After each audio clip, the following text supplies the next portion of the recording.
Hello दोस्तों, welcome to विचार and vibes. मैं हूं अमित डियोंडी और मेरे इस पॉडकास्ट में सबसे पहले गेस्ट हैं।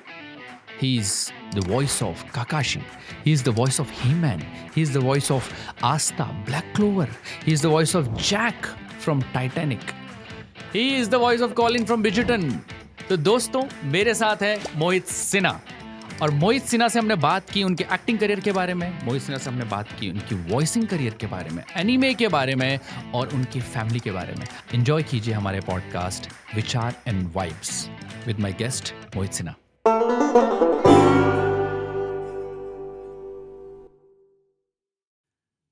तो मोहित जी, बहुत दिनों से सोच रहा था यार तुमसे बात करने की। आज फाइनली तुम पकड़ में आए हो। कैसा चल रहा है जीवन? बहुत बढ़िया चल रहा है। आप सब लोगों के साथ बहुत अच्छे-अच्छे काम हम लोग कर रहे हैं और मज़ा आ रहा है। ये वॉइसिंग इंडस्ट्री बहुत डिफरेंट है। अच्छा। मतलब जैसा लोग सोचते हैं उससे थोड़ी-सी डिफरेंट है। हाँ। जो इसमें आता है वो इसी को पता चलता है कि क्या इसकी ख़ासियत है और कितना मज़ा आता है हर नए रोल को परफ़ॉर्म करने में। तो करेक्ट। मुझे तो बहुत मज़ा आता है। मतलब वॉइसिंग इंडस्ट्री का तुमने जिक्र किया। हुँ, मैं आपको बताना चाहता हूँ कि ये जो मेरा पॉडकास्ट है विचार एंड वाइब्स, तो इसमें हम विचारों की बात करेंगे, वाइब्स क्रिएट करेंगे और फिर जो आउटपुट निकलेगा वो आपके सामने होगा। तो हम पहले करते हैं क्रिएट वाइब्स। किसके साथ? मोहित सिन्हा के साथ। तो मोहित, पहले वाइब क्रिएट कैसे होगी? मुझे ऐसा लगता है वाइब क्रिएट होगी आपके जो अमेजिंग जो आपने काम किए हैं जी, जी, जीवन जी। में। जी, सबसे पहले आपको तो पता ही है, मोहित सिन्हा एक्टर हैं, वॉइस एक्टर हैं और राइटर भी हो आप। मैंने कहा काफ़ी सारे प्रोजेक्ट्स लिखे भी हैं। जी। राइटर भी हैं आप, क्योंकि मोहित सिन्हा के जो भाई हैं वो भी राइटर हैं, तो मोहित सिन्हा जी। भी बहुत अच्छे राइटर हैं। तो मोहित, और इन्होंने फिल्म में काम किया है, इन्होंने सीरियल्स में काम किया है और डबिंग इंडस्ट्री में जो काम किया है, डबिंग लैंग्वेज लोकलाइजेशन में जो काम किया है, मोहित के काम से आप लोग अछूते नहीं हैं। सबको पता है क्या कितने ज़बरदस्त कैरेक्टर्स किए हैं, जिनके बारे में हम बात करेंगे आगे भी। तो मोहित, सबसे पहले मैं आपसे बात करना चाहता हूँ, आपका जो एक्टिंग करियर कैसे शुरू हुआ, फिल्म्स कैसे मिली आपको? हुँ। तो देखिए बेसिकली मैं लखनऊ से हूँ, तो अच्छा। मेरी स्कूलिंग वहीं से हुई, पढ़ाई वहीं से की। लेकिन पता नहीं क्यों मैं जब फर्स्ट क्लास में भी था ना, जब मेरी टीचर ने मुझसे पहली बार पूछा कि अपना एम्बिशन बताइए क्या बनना चाहते हैं? तो अब फर्स्ट क्लास में आदमी कितने साल का होता है? 4-5 साल का। तब भी मैंने कहा था I want to be hero. Hero. हाँ, तब सही है। एक्टर वर्ड पता नहीं था। आई करेक्ट वांट है। टू बी हीरो बोला मैंने। करेक्ट है। तो बस तभी से वो चीज़ पता नहीं क्यों मेरे अंदर थी कि नहीं मुझे कुछ ऐसा करना है। हाँ। फ़िल्मों में बहुत इंटरेस्ट था। मैंने शायद जितनी भी टीवी पे फ़िल्में आती थी उस वक़्त हम देखा करते थे, एन्जॉय करते थे, गाने सुनते थे, डांस करते थे। तो वो एक्टिंग की जो चीज़ थी ना वो बचपन से ही थी। फिर स्कूल में भी मैंने बहुत सारे प्लेस किए, इंग्लिश में भी किए, हिंदी में भी किए। जो अच्छा। हमारे स्कूल था उसमें हमें बहुत सारी को करिकुलर एक्टिविटीज़ करने का मौका मिलता था। सो ये सारी चीज़ें वहीं से ही बिल्डअप हो रही थी। लेकिन वही होता है ना कि हम लोग सोचते हैं जब चीज़ें तो उसको फाइनल स्टेप कैसे देना है। मुंबई जाना है, थिएटर करना है या करना क्या है। एक्टर तो बनना है पर करना कैसे है। सो मैं इस मामले में कहूँगा कि थोड़ा सा लक मेरे फेवर में रहा। अच्छा। हुआ क्या, मैं आपको एग्जैक्टली पूरी कहानी बताता हूँ। मैं ट्वेल्थ में उस वक्त ट्वेल्थ 11th या 12th में था। तो एक शो आने वाला था जी सिने स्टार की खोज। हाँ। हाँ, तो हाँ। उसके ऑडिशन हुए यहाँ पे लखनऊ में हुए। अच्छा। तो वो फर्स्ट चीज़ थी जो मुझे पता चली कि नहीं यार ये करते हैं, यहाँ देखते हैं क्या हो सकता है। तो मैं गया ऑडिशन देने और बहुत ही बुरा ऑडिशन दिया क्योंकि कुछ पता नहीं था एक्टिंग के बारे में। बट अच्छी चीज़ क्या हुई, वहाँ एक लड़का मुझे मिला। उससे मैंने पूछा, मैंने कहा भाई क्या कर रहे हो आप, तो बड़े अच्छे हैंडसम गुड लुकिंग इंसान हो, कैसे क्या करने वाले हो? कह रहा कुछ नहीं यार मैं तो बीसीए कर रहा हूँ और साथ ही मैंने थिएटर कर लिया है और मैं कर रहा हूँ, हो जाएगा तो हो जाएगा। तो वहाँ से मैंने सोचा कि मैं भी बीसीए कर लेता हूँ। क्योंकि अच्छा। हाँ, क्योंकि मुझे थिएटर करने का टाइम मिल जाएगा हाँ। और साथ ही साथ मैं अपनी एक्टिंग की प्रैक्टिस भी चल जाएगी और बीसीए में अपना ग्रेजुएशन भी हो जाएगा। हाँ। तो मैंने कहा ठीक है ये सही है चीज़।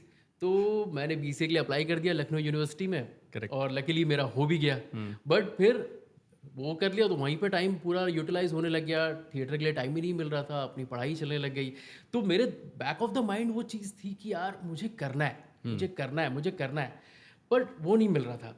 अब आई डोंट नो कि ये क्या हुआ। मैं मेरे बीसीए के जो फाइनल एग्ज़ाम थे, पढ़ाई कर रहा था और मुझे ऐसा टीवी पे सुनाई दिया कि शनि देव आने वाले हैं इस राशि में और ये आने वाले हैं, तो मैं इतना सब उस वक्त सोचता नहीं था, पर मैंने ऐसा देखा तो मुझे अपना ज़ोडिएक साइन पता है, तो मैंने कहा हो सकता आ रहे हो।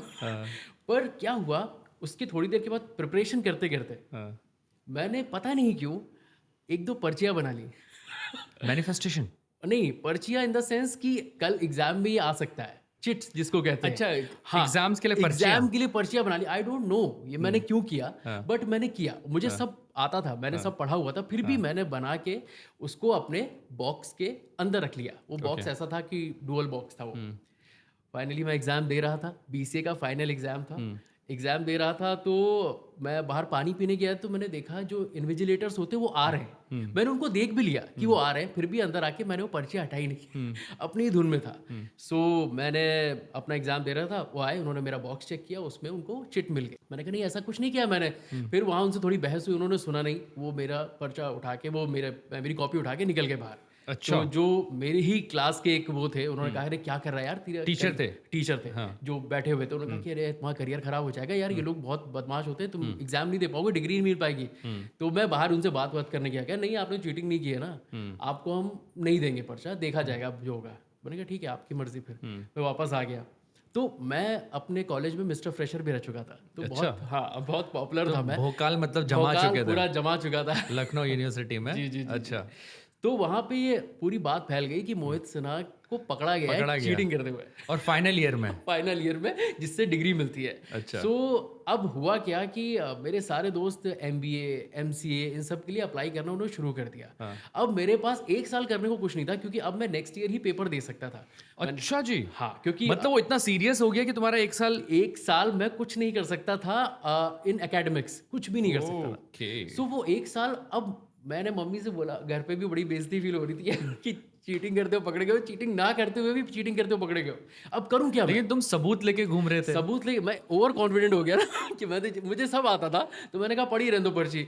और फिर वही चीज़ हुई कि 1 साल कुछ था नहीं, तो मैंने मम्मी से कहा मम्मी करूं क्या यार, अभी कहीं भी जा रहा हूं तो मतलब वो कह रहे डिग्री दिखाओ या कुछ करो, और वो अभी मिलने से रही, क्योंकि नेक्स्ट ईयर मुझे फिर पेपर देना था, पास होना था, उसके बाद डिग्री मिलनी थी। तो हुआ ये कि मैंने कहा कि अभी क्या करूं मम्मी? उन्होंने कहा कि काम करो, तुम्हें बचपन से एक्टर बनने का शौक था ना, तुम थिएटर कर लो, उसमें कोई डिग्री की जरूरत नहीं है। क्या बात है, माँ ने बोला ये? माँ ने बोला, माँ को लगा कि ये ही मौका है। अगर मुझे ऐसा लगता है कि वो शायद ऊपर वाले का कुछ वो था कि वो 1 साल जो मुझे मिला ना, तो मैंने अपने आप को एक्टिंग में झोंक दिया, थिएटर में झोंक दिया। मुझे नहीं पता था क्या होता है। किनके साथ आपने थिएटर शुरू किया? एक्चुअली मैं गोमती नगर का रहने वाला था, लखनऊ में। तो गोमती नगर में ही भारतेंदु नाट्य अकेडमी है, BNA। तो मैंने अपने, तब तो इंटरनेट भी बहुत कम यूज़ होता था, मैंने पता किया जो लोग वहाँ पे थे थिएटर करते थे, उनको ढूंढा। तो उन्होंने कहा कि भारतेंदु नाट्य अकेडमी आप ज्वाइन कर लीजिए, वहाँ थिएटर होता है। तो मैं गया वहाँ पे पता करने, तो कहा कि ऐसे नहीं होता भाई, एग्जाम होता है, उसके बाद यहाँ पे आप थिएटर कर सकते हो। हाँ, थिएटर कोर्स है। BNA का कोर्स होता है थिएटर का 2 साल का। तो उसके बाद वहाँ गया, तो वहाँ पे और स्टूडेंट्स मिल गए, कह रहे यार तुमने कुछ नहीं किया है ना? मैंने कहा भाई मैंने कुछ नहीं किया, सिर्फ चीटिंग किया है। वो भी गलती से हुई है, मतलब it was not intentional. Cheating नहीं किया, सिर्फ चीटिंग में पकड़ा गया। चीटिंग में पकड़ा गया बिना किए चीटिंग, सबूत इकट्ठा हो गया। सो उन्होंने कहा कि एक ललित सिंह पोखरिया जी करके हैं, बहुत ही सीनियर। ललित सिंह पोखरियाल? हाँ, पोखरिया। तो वो बहुत सारे वो नुक्कड़ नाटक और वैसे प्लेस कराते थे वहाँ। क्या बात है। तो मैंने कहा ठीक है, उनका प्ले में देखने जाता हूँ। तो उनको मैंने फ़ोन किया, तो उनका आ जाओ मेरा प्ले हो रहा है, तुम देखो आके।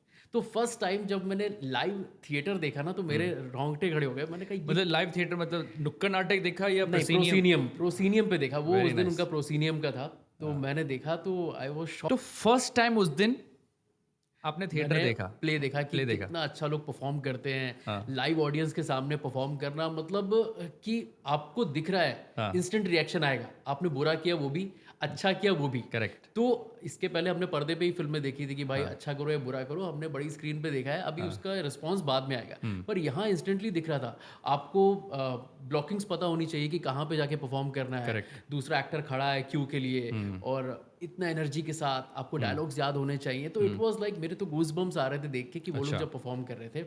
फिर उनसे मैंने बात की ललित जी से कि मुझे भी करना है। तो उन्होंने कहा कि तुम नुक्कड़ नाटक से शुरू करो, उसमें क्या होता है कि तुम्हारी जो हेजिटेशन है वो निकल जाएगी।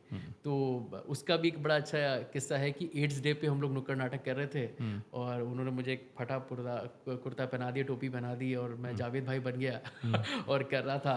तो कुछ लोग जो मेरे पापा को जानते थे बगल से निकले कि बेटा घर में कुछ प्रॉब्लम हो गई क्या, ऐसा क्यों कर रहे हो?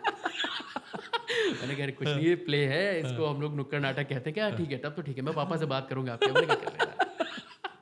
तो लोगों को नहीं पता चलता हम क्या कर रहे हैं, क्योंकि ऐसे उसमें नुक्कड़ नाटक में ताली बजा के लोगों को इकट्ठा करना होता है। अरे मैंने बहुत किया है नुक्कड़ नाटक, मतलब दिल्ली यूनिवर्सिटी में नुक्कड़ नाटक का ज़्यादा कंपटीशन होता है, प्रोसीनियम का कम होता है, लेकिन नुक्कड़ नाटक में रिसोर्सेज कम लगते हैं तो हर कॉलेज एंट्री कर देता है। तो हमने तो पूरे 3 साल बहुत नुक्कड़ नाटक किया। बाद में मैंने पॉलिटिकल कैंपेन के लिए भी किया है, कि पैसे नहीं होते थे, कर दिया। तो मतलब पूरी दिल्ली में नुक्कड़ नाटक किए हैं। और वो तो वैसे जो ओरिजिनल नुक्कड़ नाटक होते हैं ना, कि एक्चुअली जो नुक्कड़ नाटक का उद्देश्य था बिल्कुल वो किया।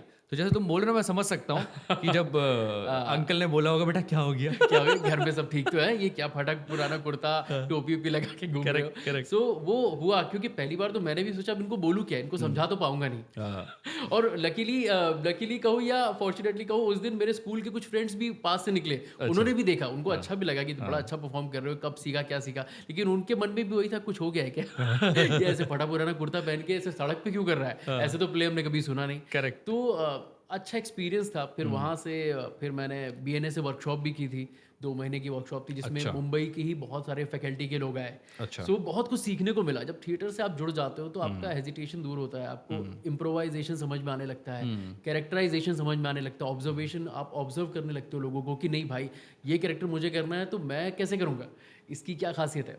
तो इन्हीं सब चीज़ों को दिमाग में रख के फाइनली मैंने कहा कि नहीं, मुंबई चलते हैं और देखते हैं क्या हो सकता है। तो मुंबई पहुंचा, यहाँ भी कम स्ट्रगल नहीं। मुंबई कैसे आए, कौन सी तारीख को मुंबई आए, मुंबई का फ्लाइट से आए, ट्रेन से आए, कैसे आए, क्या एक्सपीरियंस था मुंबई का? पहले आए थे कभी मुंबई?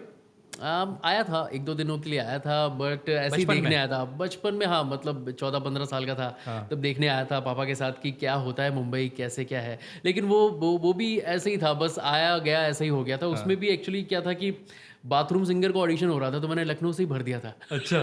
तो मैंने कहा चलो गा लेते हैं। पर पहुंचा मुंबई, यही गोरेगांव स्पोर्ट्स क्लब में हो रहा था। उसी दिन गला खराब हो गया। अच्छा। अरे तो 1 दिन की ट्रिप थी वो। तो आया, देखा, मैंने कहा नहीं भाई गाना भी नहीं हो पाएगा अभी, आज तो बिल्कुल नहीं हो पाएगा।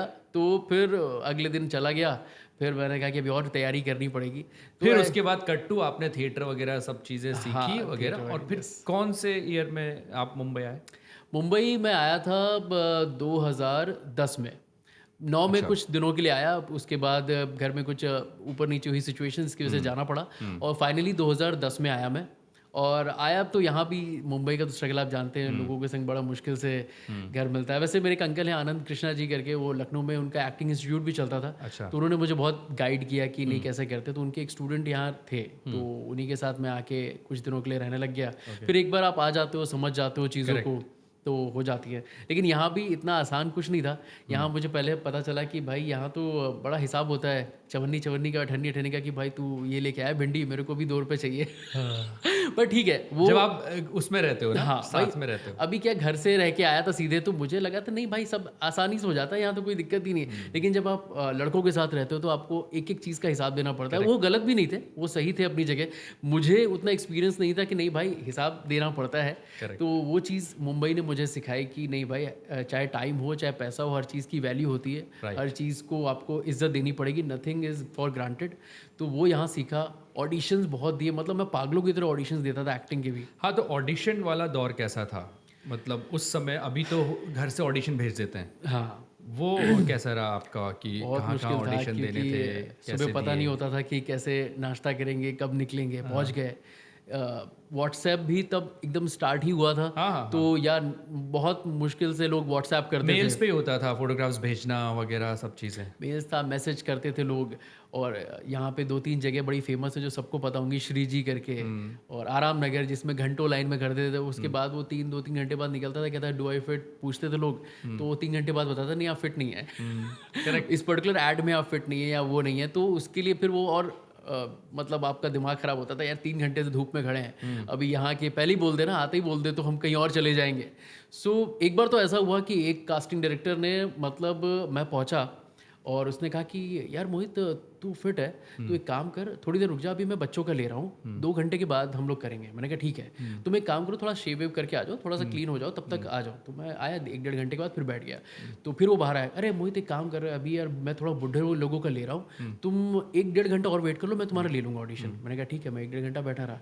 1.5 घंटे के बाद फिर वो बाहर आया, कह रहा यार अभी लड़कियों का चल रहा है यार, एक काम कर यार 2-3 घंटा और वेट कर ले, मैं तेरा ऑडिशन पक्का ले लूँगा। मैंने कहा ठीक है। तो ये बात शुरू हुई सुबह 10 बजे से, और ऐसा करते करते शाम के 7 बज गए, और वो बंदा फिर 7 बजे बाहर आया, और फिर उसने मुझसे कहा कि मोहित यार मुझे आज लग रहा है कि पता नहीं हो पाएगा कि नहीं तेरा, तू 1 घंटा और वेट कर ले, अभी 1-2 लोगों को और चला, मैं तेरा ले लूँगा। और 1 घंटे बाद 8 साढ़े 8 पे वो बाहर निकला, और उसने कहा कि यार मोहित आज नहीं हो पाएगा।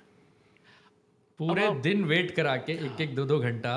तो उस दिन मतलब मेरा दिल अंदर से जो रोया था ना, बिकॉज काम नहीं था, आप किसी को जानते नहीं थे, और एक बंदे ने सुबह 10 बजे से लेके ना शाम के 8-9 बजे तक मुझे बैठा के रखा। ये स्ट्रगल का असली चेहरा है। हाँ, है ना, ऐसा होता है बहुत जगह ऐसा होता है कि हमें नॉट फिट बोलते हैं, लेकिन बहुत जगह ऐसा होता है उम्मीद दिखाते हैं, उम्मीद जगा देते हैं आपके इमोशंस पूरे को। आप सोचो जब शाम को 8 बजे मैं कुछ नहीं खाया, मैं लंच करने भी नहीं गया कि मेरा कब नंबर आ जाएगा, तो सुबह 10 से लेके 9 बजे तक जब बैठा रहा ना, तो वो जो अंदर से गुस्सा होता है ना कि नहीं यार ये क्या किया इसने मेरे साथ, मतलब क्या इतना इनह्यूमन कोई कैसे हो सकता है कि भाई आपको दिख रहा है मैं 10 बजे से बैठा हूँ, रात के 8-9 बज चुके हैं, लेकिन आपने कोई तवज्जो नहीं दी, आप कह रहे हो कल आ जाओ, कल भी यही करोगे मेरे साथ। तो क्या लगता है उसकी गलती थी या उसकी भी मजबूरी थी? मुझे लगता है कि अगर मैं उसको सोचूं कि अगर मैं उसकी जगह होता तो शायद मुझे लगता है एक ऑडिशन में हम लोग सब लोग जानते हैं कि 5 से 10 मिनट से ज़्यादा नहीं लगता अगर आप ऐड का दे रहे हो। करेक्ट। 5-10 मिनट में कभी भी निकाल सकता था। अगर कोई लड़का 4-5 घंटे से वेट कर रहा है, और अगर वो सुबह से शाम तक कर रहा है, तो उसकी या तो कोई मजबूरी होगी या उसका डेडिकेशन होगा कि वो इतना रुका है, वरना कोई नहीं रुकता। 1-2 घंटे के बाद सब चले जाते हैं। और आप हर 2 घंटे में बोल रहे हो ना कि आप फिट हो, आज मैं लेता हूँ, तो बंदा रुकेगा। तो वो पूरे दिन के बाद जब मेरे साथ हुआ ना, तो वो उस दिन ऐसा था कि मैं सच में लिटरली रोया था मुंबई में कि नहीं यार ये क्यों हुआ मेरे साथ, और बहुत मुझे तकलीफ हुई थी। लेकिन फिर उसके बाद कुछ ऐसा हुआ कि आपको अच्छी फिल्में मिली, जैसे डर्टी पिक्चर मिली, मोहल्ला 80 मिली, फिर वेलकम टू न्यूयॉर्क, तुक्का फिट। तो ये इन फिल्मों का सिलसिला कैसे हुआ? ये जरा 2 फिल्में मैंने और की थी। हाँ, 2 फिल्में कुक्कू माथुर की झंड हो गई और वजह तुम हो। करेक्ट। मैं ये बोल रहा हूँ कि पहला जो ब्रेक मिला मोहल्ला 80 की थी, है ना? जी। तो पहला ब्रेक, वो थोड़ा सा शूटिंग कैसी रही, उसका एक्सपीरियंस?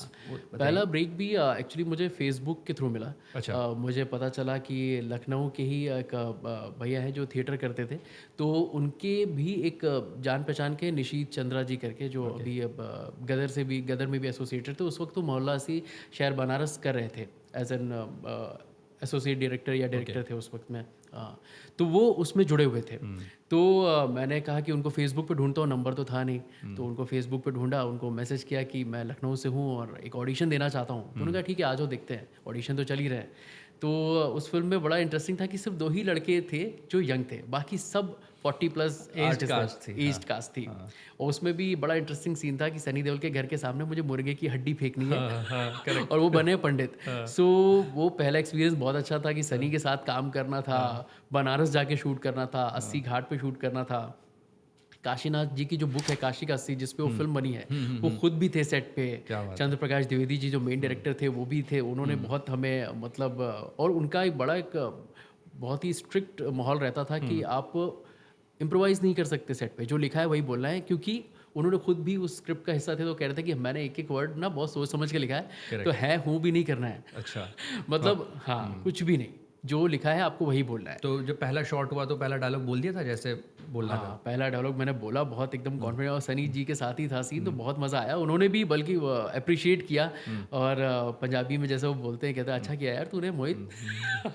और बहुत ही is a very nice and genuine person.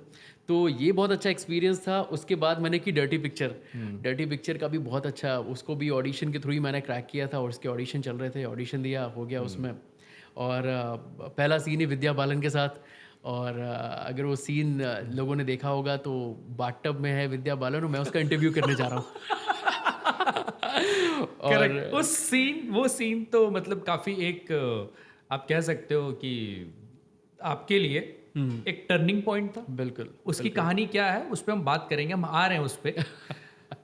वो सीन आपने शूट किया तो एक बात बताओ मुझे, विद्या बालन सामने नहा रही थी क्या?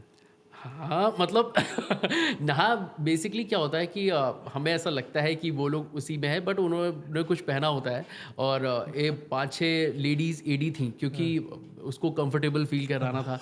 तो ऑलरेडी वो बेचारी झाग बना रही थी, मतलब ताकि वो जो बाथटब का सीन है वो और भी जेन्युइन लगे, उसमें ऐसा नहीं कि बबल्स फूटते जाए, ऐसा ना हो।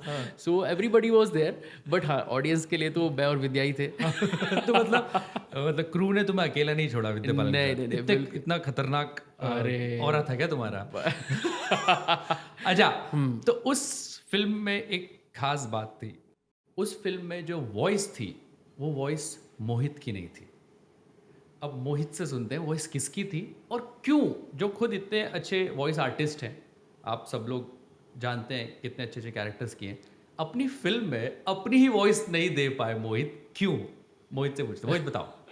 इसकी भी बहुत इंटरेस्टिंग कहानी है। सेट से ही शुरू करता हूँ। सेट में कुछ डायलॉग स्क्रिप्ट में थे, कुछ नहीं थे, तो मिलन सर आए मेरे पास। उन्होंने कहा कि मोहित यार ये एक डायलॉग तू ऐड कर दे ऑन द स्पॉट कि जब देवी सामने स्वयं प्रकट हो तो मंदिर के दर्शन कौन करता है। तो जब सेट पे परफॉर्म किया तो बहुत तालियां बज गई, बहुत मज़ा आया और सबने बहुत इन्जॉय किया। मिलन सर ने भी अच्छे से एकदम गले लगाया कि मोहित तूने बहुत अच्छा किया, विद्या भी बोली बहुत अच्छा किया। सो एक कॉन्फिडेंस आ गया मुझे कि नहीं यार ये तो जैसे एक्टिंग होती है वैसी वॉइसिंग होती है, क्या है मतलब डिफरेंस क्या है, कर लेंगे यार। तो BR स्टूडियो उस वक्त एक बहुत बड़ा स्टूडियो था जो अभी शायद अब वर्किंग में नहीं है, बट वहाँ पे एकदम थिएटर की तरह बड़ा स्क्रीन रहता था। Correct. और माइक भी वैसे ही रहता था पीछे, मतलब काफ़ी सीनियर डबिंग डायरेक्टर रहते थे। तो उन्होंने मेरे लिए आधा घंटा रखा था BR स्टूडियोज़ में डबिंग करने को मेरे सीन के लिए। और उसके बाद इमरान हाशमी का टाइम था, तो मैं गया अपना करने। तो उसमें एक डायलॉग मैंने ऐसे बोला था, मैं बाद में आऊँ क्या, बिकॉज वो नहारी होती तो मैं घबरा जाता हूँ एज अ रिपोर्टर कि मैं कैसे करूँ। तो ये जो मैं था ना, ये मुझसे सिंक नहीं हो रहा था। और ऊपर से वो बड़ी गुस्सैल डबिंग डायरेक्टर थे, उन्होंने कहा कि क्या कर रहा है यार तू, आ जाते हैं एक्टिंग करने, वॉइसिंग नहीं आती इन्हें। अच्छा ऐसा बोला? हाँ, उन्होंने डांटा मुझे और डांट दिया, तो मेरी और जितना थोड़ा बहुत कॉन्फिडेंस था वो भी चला गया। मैं बताऊँ, ऐसा होता है यार, बहुत लोग ऐसा आपको कॉन्फिडेंस लो कर देते हैं। मेरे साथ भी ऐसा हुआ है। हाँ, नया नया जब मैं वॉइसिंग के लिए गया था ना, बहुत अबे क्या बोल रहा है, अबे क्यों आया, अबे इसको माइक क्यों दे दिया।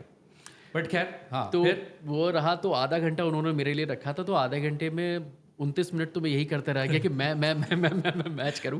तो 30th मिनट पे जो उसके EP थे मेरे पास आए, उन्होंने कहा कि मोहित आ जाओ। मैंने कहा क्या हुआ, मेरे सीन विन काटने वाले हैं क्या ये लोग कि डबिंग नहीं कर पा रहा हूँ। तो मैं घबरा के बाहर आया कि मोहित आज नहीं करते, इमरान आ गए हैं और किसी और दिन करते हैं, मैं टाइम देता हूँ आपका। मैंने कहा ठीक है। तो ये बात थी अगस्त के महीने की, फिल्म रिलीज़ हुई थी दिसंबर में। तो अगस्त से दिसंबर तक मुझे कोई कॉल नहीं आया।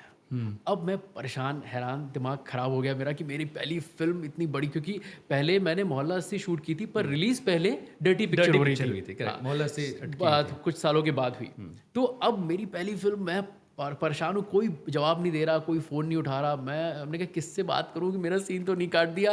और अब पहला सीन होता है तो आपके लिए कितना इंपॉर्टेंट होता है कि आप, और छोटी फिल्म नहीं थी, इट्स अ बिग फिल्म। सो आप घबरा रहा था मैं, क्या हुआ। फाइनली 2 दिसंबर का दिन आया, मैंने थिएटर में फिल्म देखी, मेरा सीन था, आई वॉज हैप्पी। और आवाज़ मेरी नहीं थी। अब यहाँ पे जो मेन चीज़ है वो आवाज़ थी आपकी। अमित भाई की आवाज़ थी वो। तो ये बात मुझे कई सालों तक पता नहीं चली कि वो आवाज़ किसने दी। तो मैंने कहा ये आवाज़ बड़ी मिलती जुलती है मुझसे, पर ये आवाज़ मेरी नहीं है। तो अब मैंने अपने मन में ठान लिया कि नहीं भाई, अगर मुझे कंप्लीट एक्टर बनना है तो मुझे डबिंग इंडस्ट्री में आना है, डबिंग सीखनी है, अपनी क्या मैं औरों की भी करूँगा। अब ये उस जज्बे के साथ में आया कि मेरा जो 2 महीना मेरे अंदर आग वो थी ना कि मैं कैसे, मेरा सीन तो नहीं काट देंगे, मुझे जो झल्लाहट हो रही थी ना, उस पॉइंट ऑफ व्यू से मैंने सोचा कि नहीं भाई, अब तो मैं चाहे जो भी हो मैं डबिंग सीख के रहूँगा। यस गाइस, वो मेरी वॉइस थी। मैं आपको बताता हूँ क्या होता है, कभी कभी फिल्म्स जब शूट करते हैं उसमें कुछ कुछ कैरेक्टर्स रहते हैं, ये कभी बहुत पता ही है कि कुछ कुछ एक्टर्स की अपनी वॉइस नहीं होती, डबिंग आर्टिस्ट होते हैं वो वॉइस देते हैं। तो कुछ छोटे छोटे कैरेक्टर्स का भी होता है, लेकिन पहले जैसा मोहित ने बताया कि पहले एक्टर को बुलाया जाता है, बहुत सिचुएशंस में बुलाया जाता है। और कभी, क्योंकि एक्टिंग तो हम कर लेते हैं इन फ्रंट ऑफ कैमरा, लेकिन कभी कभी क्या होता है वो सेम इमोशन, सेम एक्सप्रेशन एक एक्टर के लिए जो यूज्ड टू नहीं है माइक के सामने बोलने के लिए, वो नहीं कैप्चर कर पाता इन क्लोज्ड एनवायरनमेंट डबिंग का जो रिकॉर्डिंग का होता है, तो दूसरे वॉइस आर्टिस्ट को बुलाते हैं। तो वही डर्टी पिक्चर के लिए मुझे बुलाया गया था, चंपा जी ने बुलाया था मुझे। चंपा जी ने, yes, और मैंने भी ऑडिशन दिया था उसका, मेरा अप्रूव हो गया था। और इत्तेफाकन वो सब बोल रहे थे यार इसकी वॉइस भी मिल रही है एक्टर से, इस एक्टर से इसकी वॉइस मिल रही है। और काफ़ी वो करते समय मुझे भी चैलेंज हुआ था। आप सीन तो आपने देख ही लिया होगा, उसमें जो वो हेजिटेशन था और जो आप कि उसको देख के घबराहट थी कि उसकी डिलीवरी करना चैलेंजिंग था, क्योंकि एक्टर्स लोग तो कर देते हैं, है ना, फिर बाद में डबिंग आर्टिस्ट को थोड़ा सा घिसना पड़ता है, क्योंकि लेकिन वो सेम इमोशन कैप्चर करना मुश्किल था। आपने बहुत अच्छा किया था वो सीन, और फिर डबिंग भी मैंने कर दी थी, फिर अच्छा हुआ था। फिर उसके बाद मोहित ने देखा थिएटर में, तो ये ढूंढते ढूंढते कि भाई कौन है ये बंदा जिसने मेरी आवाज़ की है, तो ढूंढते ढूंढते हम एक दिन एक स्टूडियो में मिल गए। बिल्कुल, करेक्ट, बिल्कुल। तो स्टूडियो में मिले, और अमित भाई ने मुझको बताया, क्योंकि मैं तो इनको मिला ही नहीं था, मैं इनसे मिला ही नहीं था। बट हमारी मुलाकात शायद वाया हुई थी, एक दो बार मिले थे, लेकिन बात नहीं हुई थी इस बारे में। मेरे को पता है वो मुलाकात हमारी हुई थी ब्लू व्हेल स्टूडियो में, बाहर बैठे थे, उनका जो नया बंगलो वाला स्टूडियो है जी। और तुमने मेरे को बताया था कि मैं फिल्म एक्टर हूँ। डबिंग मैंने अभी भी शुरू की, 1-2 साल हुए, तब 1-2 साल हो गए थे तुमको। 1 साल हुआ, 1-2 साल हुए हैं। और मैंने फिल्म की है, डर्टी पिक्चर की है। तब मैंने बोला भाई डर्टी पिक्चर में तुमने किया काम, तो तुमने बताया मुझे शायद कि वो सीन वो किया एक, मैंने बोला भाई तेरी डबिंग मैंने की है। तो इस तरीके से बोला भाई, बोला मिल गए। तो मैं ढूंढ रहा था कि किस बंदे ने मेरी डबिंग की, उसी दिन मेरा मिले थे। 3-4 साल से ढूंढ रहा था, क्योंकि अब ऐसे तो आप पूछ नहीं पाते ना किसी की किसने किया है क्या नहीं किया है, लेकिन मैंने कहा यार बड़ा एग्जैक्ट मैच किया था। बिकॉज देखिए वो परफॉर्मेंस को उतना ही अच्छा रखने के लिए वॉइस आर्टिस्ट वहाँ पे उतना ही अच्छा परफॉर्म करना चाहिए, नेचुरलनेस आनी चाहिए, नेचुरल तरीके से फ्लो होना चाहिए, और फेक नहीं लगना चाहिए। डबिंग में बहुत सारी चीजें हम बनावटी करते हैं, तो वो उस नहीं होना चाहिए। बहुत नेचुरल परफॉर्म किया था, और आपने उसकी ऑथेंटिसिटी को मेंटेन रखा, बहुत एकदम उसको वैसे ही डिलीवर किया जैसा मैंने ऑन द सेट परफॉर्म किया था। तो थैंक यू फॉर दैट कि डर्टी पिक्चर हमेशा स्पेशल है। तो डर्टी पिक्चर हम दोनों की पिक्चर हो गई। नहीं यार, हम तो अपना काम किया, तुम्हारी पिक्चर है वो, फेस तुम्हारा है, तुम्हारी परफॉर्मेंस है, हमने तो उसको रिक्रिएट किया, या कहेंगे उस चीज़ को कॉपी किया, और कॉपी करने में हम एक्सपर्ट हो गए। दोस्तों, तो डर्टी पिक्चर की कहानी आपने सुन ली, क्या हुआ था मोहित के साथ और कैसे आई वॉज इन्वॉल्व। इस पॉडकास्ट के एंड में आपको एक सरप्राइज मिलेगा। मोहित सिन्हा, डर्टी पिक्चर और स्टूडियो, देखते रहिए, है ना। लेकिन अच्छी बात ये रही सॉरी, कि मेरे को तुम्हारा अप्रोच, मैं और लोगों को भी मैंने बोला मोहित ने देखा कि मेरे एज एन एक्टर मेरी वॉइस को एक वॉइस एक्टर ने रिकॉर्ड किया, और उसके बाद मोहित ने ढूंढना शुरू किया कि ये कला क्या है, डबिंग। करेक्ट, मेरे को तुमने ये बताया था कि डबिंग होती है, ये भी एक चीज़ है, और मेरी वॉइस एज एन एक्टर, तो मेरी वॉइस की तो वैल्यू रही नहीं।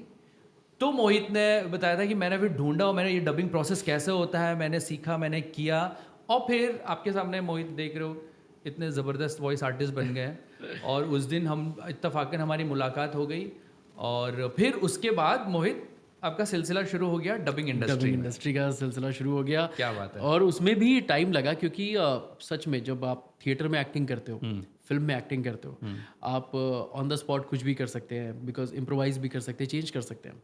लेकिन जब आप डबिंग करते हो तो ये बहुत टेक्निकल चीज़ है। आपको माइक से दूरी रखनी है, आपको वही शब्द वैसे ही बोलने हैं जैसा उस एक्टर ने बोला है। करेक्ट। तो अब वॉइसिंग करना विद एक, हम मेरे पास सेट है, सामने एक्टर है, डायरेक्टर है बताने को, अब मैं परफॉर्म कर रहा हूँ।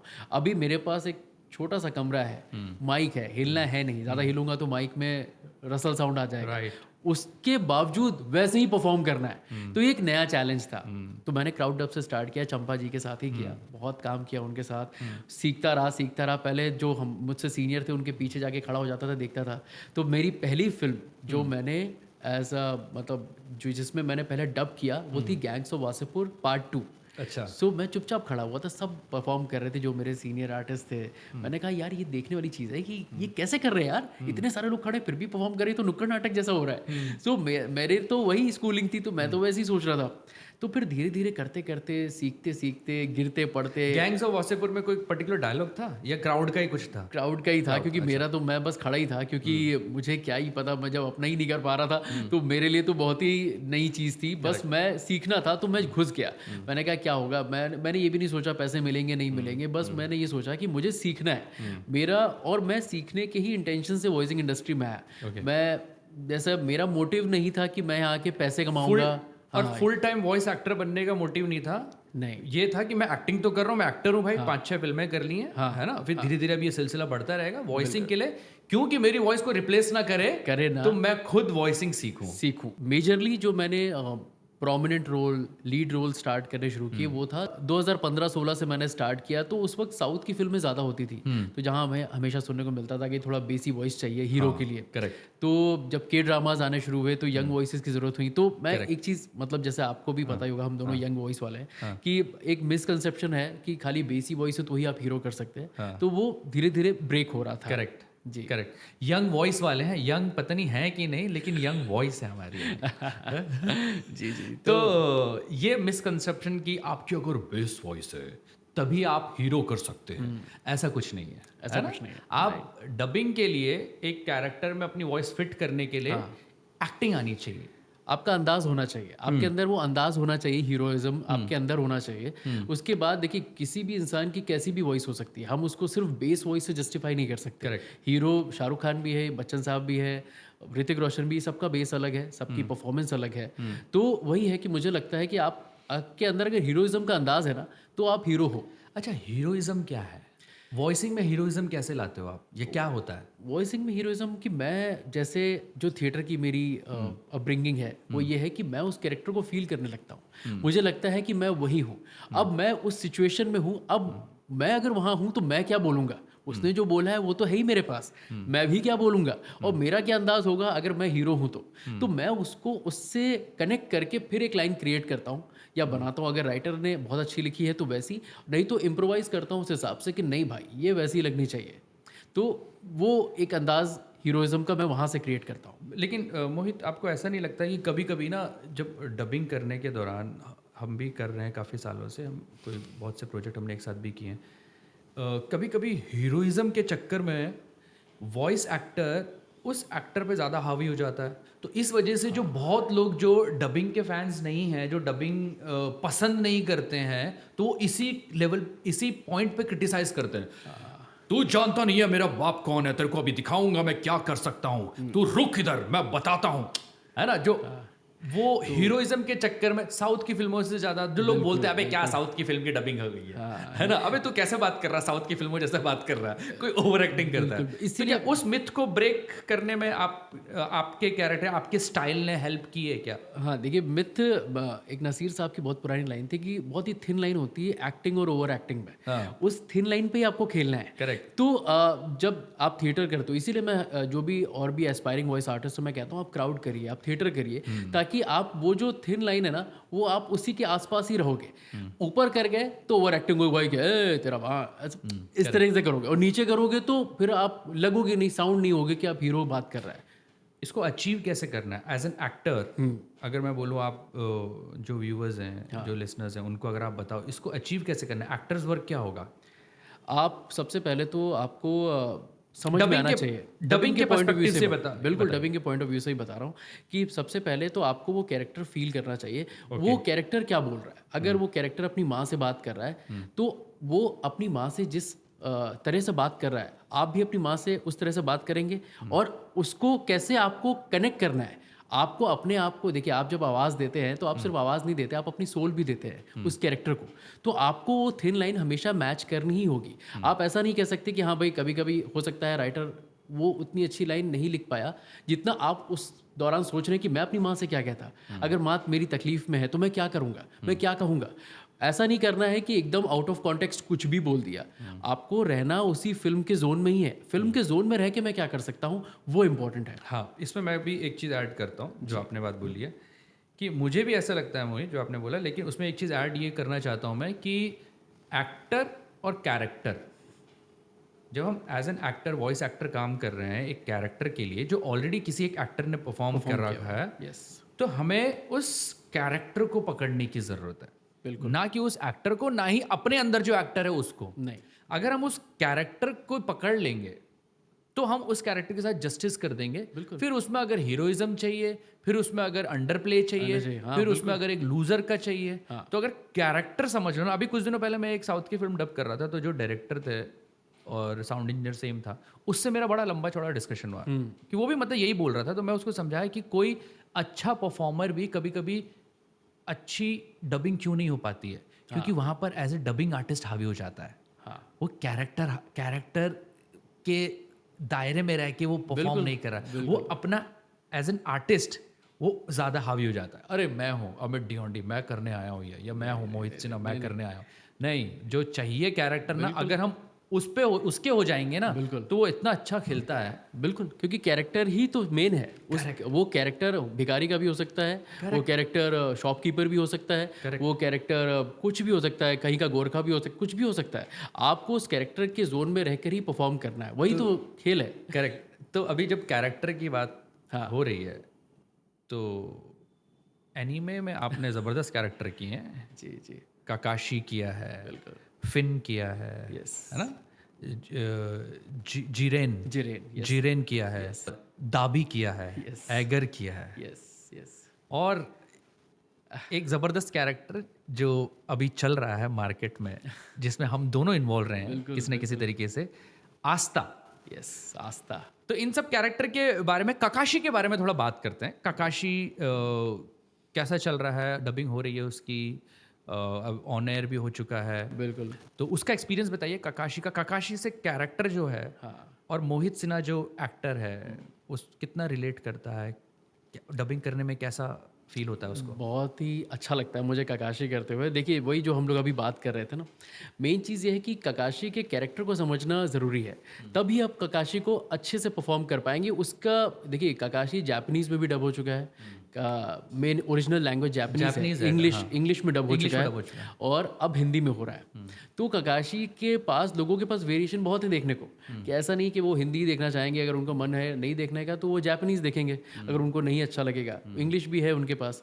सो अब मेरा जो अप्रोच था काकाशी को करने का, जब मैंने शुरू के 2-3 एपिसोड्स किए, तो मैं समझ गया कि ये बंदा थोड़ा लोन वुल्फ कहीं कह के, इसकी जो स्टोरी है, जो इसकी बैकग्राउंड स्टोरी है, जैसे जो धीरे धीरे लोगों को रिवील होगी कि इसने बहुत कुछ झेला है लाइफ में, और ये इसको सब पहले से दिख जाता है। जो स्टूडेंट्स उसके नहीं देख पा रहे, ये इसको पहले से दिख जाता है। क्यों इसकी लोग इतनी तारीफ करते हैं, क्या है इस कैरेक्टर में, इस खासियत क्या है कि लोगों को इतना प्यार, लोग इससे इतना प्यार क्यों करते हैं प्यार? नहीं, पूछ रहा हूँ मैं आपसे, मैं इसलिए करते हैं क्योंकि काकाशी किसी से डरता नहीं है। काकाशी जहाँ खड़ा होता है, वो उस इंसान को प्रोटेक्ट करने के लिए कुछ भी कर सकता है। वो किसी भी हद तक जा सकता है। अगर उसको अपने स्टूडेंट्स को बचाना है, तो वो ये नहीं सोचेगा कि वो जिंदा रहेगा या नहीं रहेगा, वो बचाएगा, वो उसको नहीं छोड़ेगा अपने, वो जिसका हाथ पकड़ता है उसका साथ नहीं छोड़ता। और तो सब चाहते हैं अपनी लाइफ में कोई ऐसा इंसान हो, या वो ऐसा इंसान खुद बने। हाँ, और सबसे खास बात जो काकाशी का चेहरा किसी ने नहीं देखा। करेक्ट। वो मास्क पहनता है, तो वो अपना चेहरा भी नहीं दिखाना चाहता। उसके पीछे भी कहानी है कि क्यों नहीं दिखाना चाहता, क्या नहीं है। लेकिन मेन चीज़ है कि कोई सब उसके आइडेंटिटी जानने को परेशान है कि कैसा दिखता होगा काकाशी, क्या बहुत हैंडसम होगा या नॉर्मल लुकिंग होगा, कौन है ये, कौन है जिसके बारे में इतनी दूर दूर तक चर्चा है कि भाई ये खड़ा हो जाता है तो फिर सब ढेर हो जाते हैं। और ऐसा भी नहीं है कि वो बहुत ज़्यादा पावरफुल है, लेकिन उसकी जो विल पावर है, ऐसा नरूटो उससे ज़्यादा पावरफुल है। There are lot more characters जो उससे बहुत ज़्यादा पावरफुल है, बट जो एक थॉट प्रोसेस है ना उसका, कि नहीं भाई अब मैं खड़ा हूँ तो तुम भले ही जीत जाओगे, इट डजेंट मैटर, पर इतनी आसानी से जीतने नहीं दूंगा। हाँ, तो जो ये हमारी लाइफ में भी हम लोग जो डेली स्ट्रगल कर रहे हैं अपनी लाइफ में, कि इट डजेंट मैटर आपने और मैंने या किसी और ने ऑडिशन दिया, किसी का भी अप्रूव हुआ, लेकिन जिसका भी नहीं भी हुआ है, ऐसा नहीं कि उसने कम मेहनत की है। और ये हर जगह है, चाहे हम कोई बहुत सारी चीज़ों में मेहनत करते हैं, हो सकता है रिजल्ट हमारे हिसाब से नहीं होता, पर मेहनत पूरी है तो दूसरे को जीतने के लिए ताकत पूरी लगानी पड़ेगी। हम जीत गए, बहुत अच्छी बात है, लेकिन नहीं भी जीते तो कम से कम मन में ग्लानि नहीं है कि हमने कुछ कोशिश नहीं की, कमी छोड़ दी। तो मोहित, काकाशी आपने जिया है कैरेक्टर ऑलमोस्ट, इतना आपने बताया काकाशी के बारे में, कुछ डायलॉग हो जाए काकाशी के? अरे बिल्कुल बिल्कुल, काकाशी तो मेरे अंदर बसता है। मेरी इज्जत कोई खुली हुई तिजोरी नहीं है, कि कोई भी आकर उसे लूट ले। क्या बात है। और कोई? और काकाशी बहुत लेट पहुंचता है, तो हाँ। उसका एक हमेशा बहाना रहता है, हाँ। वो क्या है कि काली बिल्ली ने मेरा रास्ता काट दिया था, इसलिए आने में थोड़ी देर हो गई। अच्छा, ये डायलॉग बड़े अच्छे हैं इसके, नारुतो के ना अच्छे लिखे हुए हैं डायलॉग। जी। तो as an actor, voice actor, जब स्क्रिप्ट अच्छी रहती है या स्क्रिप्ट कम अच्छी रहती है, क्योंकि हम ज़्यादा टाइम नहीं रहता वाइल्ड डबिंग, तो स्क्रिप्ट का कितना मेजर रोल होता है एक आर्टिस्ट से उसकी एक्टिंग निकलवाने के लिए? क्योंकि इसके इतने अच्छे डायलॉग आपने बोले अभी, ये लिखे हुए थे ऑलरेडी, आपने बनाए? 80% मेरे बनाए हुए हैं, अच्छा। 20% लिखे हुए हैं। यस। क्या बात है यार। नारुतो में मतलब जो अपने हाँ, जो काकाशी के जो वन लाइनर्स रहते हैं, हाँ। तो मैं इंग्लिश डब या जापानीज डब जैसा हमें पायलट मिलता है, मैं सुनता हूँ, फिर उसकी बॉडी लैंग्वेज देखता हूँ कि वो उस विलन से क्या कहना चाहता है, और उसके बाद वो डायलॉग डिलीवर करता हूँ जो मुझे लगता है कि काकाशी के ऊपर एकदम फिट बैठेगा। तो कुछ कुछ डायलॉग्स जो आपने सुने हैं वो मेरे ही हैं, और कुछ कुछ स्क्रिप्ट राइटर ने भी बहुत अच्छा काम किया, उन्होंने भी लिखा हुआ है। Very nice. तो मज़ा आता है। तो script plays a very important role very important. Dialogue बोलने के लिए और एक्टिंग निकालने के लिए। तो दोस्तों, अभी बात हो रही है स्क्रिप्ट राइटिंग की, तो मैं एक चीज़ बता दूं, हमने कुछ दिनों पहले एक शो किया जो अभी ऑन एयर है, ब्लैक क्लोवर, जिसकी राइटिंग मैंने की है, उसमें कुछ कैरेक्टर भी किए, लेकिन उसके हीरो, जो हमारे मेन लीड, जो मेन कैरेक्टर है आस्था, वो किया है मोहित भाई ने। जी। तो मोहित, आस्था के बारे में थोड़ा बात करते हैं, ब्लैक क्लोवर प्रोजेक्ट के बारे में बात करते हैं, और कैसा रहा ये सफ़र। बाय द वे मैं बता दूं, black clover sword of the visit king film थी, वो भी ऑलरेडी मोहित की आवाज़ में थी, आस्था की। मतलब आस्था की वॉइस मोहित थे उसमें, और जो हमारी सीरीज़ है उसमें भी आस्था की वॉइस मोहित है। तो मोहित, सीरीज़ डब करके कैसा लगा? और वो कैरेक्टर, क्योंकि फिल्म में तो आपने किया, आपने मेरे को बोला था कि टाइम 2-3 घंटे का लिया था, लेकिन आपको 8 से 10 घंटे लग गए थे फिल्म रिकॉर्ड करने में। लेकिन सीरीज में एक जर्नी होती है कैरेक्टर की, शुरुआत से जर्नी, वो कैसी रही जर्नी? देखिए, मुझे लगता है मैंने जितने भी कैरेक्टर आज तक डब किए ना, आस्था उनमें से टफेस्ट कैरेक्टर है। मुझे ऐसा पर्सनली फील होता है, जब मैंने फिल्म की थी तब भी, और जब मैं सीरीज कर रहा हूँ तब भी। क्यों? क्योंकि एक तो वो बंदे की एनर्जी लेवल ही बहुत अलग है। वो नॉर्मल बात ही नहीं करता, उसको हाई पिच पे ही बात करना है, और हाई पिच के साथ साथ वो उसके अंदर जो एक जज्बा है कि हारूंगा नहीं, चाहे मार दो, काट दो, कुछ भी कर दो, मैं नहीं हारूंगा। तो वो डायलॉग में प्लस उस कैरेक्टराइजेशन में वो बात हमेशा ही रखनी पड़ती कि नहीं भाई, मैं नहीं हारूंगा। उसका जो डायलॉग भी है कि कभी हार ना मानना ही मेरा जादू है, ये भी जो है, जो मतलब उसके अंदर से होता है ना कि एक आत्मा की विल पावर होती है। तो आस्था का जो कैरेक्टर है ना, उसको करने के लिए ना मुझे बहुत अपनी सारी एनर्जी इकट्ठी करनी पड़ती है, उसके बाद मैं परफॉर्म करता हूँ। तो क्या होता है कि अब आस्था बहुत ही डिफरेंट कैरेक्टर है। वो हर किसी के साथ, फादर के संग उसका एक अलग है, लिली के संग एक अलग है, यूनो के साथ एक अलग रिश्ता है। तो लेकिन इन सबका जो क्यूमुलेटिव निकलता है आस्था का, कि वो जज्बे से भरा हुआ इंसान है। Correct. उसको हराना नामुमकिन है, क्योंकि वो उसका थॉट प्रोसेस ही वही है। जैसे कहते हैं ना, मैनिफेस्टेशन जो चीज़ है, उसने पहले से ही सोचा हुआ मैं ये बनूंगा। कुछ आ जाए सामने, कितना भी बड़ा राक्षस आ जाए, कितना भी बड़ा पहाड़ आ जाए, मैं तोड़ दूंगा, मैं फाड़ दूंगा, हाथ टूट जाए, पैर टूट जाए, मैं करूंगा। तो वो एक रियल लाइफ कैरेक्टर से भी मुझे ऐसा लगता है कि मैं कहीं ना कहीं, जो मेरी जर्नी रही है लखनऊ से लेके यहाँ तक, कि मैं नहीं रुकूंगा। आप मुझे मेरे काम को समझते हैं या नहीं समझते हैं, ये आपका पॉइंट ऑफ व्यू है। मुझे पता है कि मैं अपना काम 100% करता हूँ। अब वो अगर आपको लग रहा है तो ठीक है, नहीं लग रहा है तो भी मुझे पता है कि मैंने 100% दिया है। देखिए, हर किसी को आप नहीं समझा सकते कि मैंने बहुत अच्छा किया या बहुत बुरा किया। Correct. लेकिन जो आस्था का जो मैं पॉइंट ऑफ व्यू बता रहा हूँ, कि मैं भी वैसे ही करता हूँ अपनी लाइफ में, कि नहीं भाई 100% ही दूंगा, आराम से करूंगा, जल्दबाजी नहीं करूंगा, नेक्स्ट डब पे भागना नहीं रहता मुझे कभी। क्योंकि मैं हमेशा वो टाइम लेके चलता हूँ कि मुझे जितना टाइम दूसरे को दिया उतना तो करके जाओ, वो हमेशा ही रखना है। तो आस्था मेरे लिए बहुत इंपॉर्टेंट है। उसने मुझे एक नया वे ऑफ लाइफ भी दिखाया कि नहीं भाई, हारना तो नहीं है। आपके अंदर नहीं पावर, आपके पास पैसे नहीं है, आपके पास कुछ नहीं है, लेकिन एक चीज़ आपसे कोई नहीं छीन सकता, वो आपका जज्बा। आपके अंदर की जो एक विल पावर होती है, वो आपसे कोई नहीं छीन सकता, और ना ही कोई खरीद सकता है। वो आपको करना ही है, करके रहना, चाहे जो हो जाए। तो आस्था के जो कैरेक्टरिस्टिक्स हैं वो आपके पास ऑलरेडी थे, लेकिन जब आपने वो डब किया, जब उसको जिया कैरेक्टर को, वो आपके और एलिवेट हो गए, है ना, उसको और फ्यूल मिल गया। बिल्कुल। क्या बात है। डबिंग प्रोसेस कैसा रहा? देखिए डबिंग प्रोसेस तो बहुत ही अच्छा था, बहुत ही अच्छी टीम है, सबने बहुत ही अच्छे से जब आप भी मुझे बताते थे कि नहीं मोहित इसको और अच्छा हम लोग ऐसे कर सकते हैं, तो जो गाइडलाइंस मिल रही थी बहुत अच्छी थी, स्क्रिप्ट बहुत अच्छी आ रही थी, और क्या कहते हैं पूरा एटमॉस्फेयर बहुत अच्छा था, जो हमारे डबिंग डायरेक्टर हैं वो भी बहुत अच्छे थे। बाय द वे, जो आस्था यानी ब्लैक क्लोवर की जो रिकॉर्डिंग हुई है वो हमारे स्टूडियो में हुई है यहाँ पर चैनल 176 में। और मोहित, हमने 2-3 ऑडिशन लिए थे, मोहित का ऑडिशन सबसे अच्छा था क्योंकि मोहित वो कैरेक्टर कर चुका था। मैं ही उसको शुरुआत में लिख रहा था, डायरेक्ट कर रहा था, as a voice director, as a dubbing director मैं इन्वॉल्व हूँ। तो मोहित ने उस कैरेक्टर को सबसे अच्छे से पकड़ा और अप्रूव भी मोहित की वॉइस हुई। विद द टाइम क्या होता है, कैरेक्टर जैसे मोहित ने बताया, कैरेक्टर इवॉल्व होता है, कैरेक्टर के साथ वॉइस एक्टर इवॉल्व होता है उस पर्टिकुलर कैरेक्टर के लिए।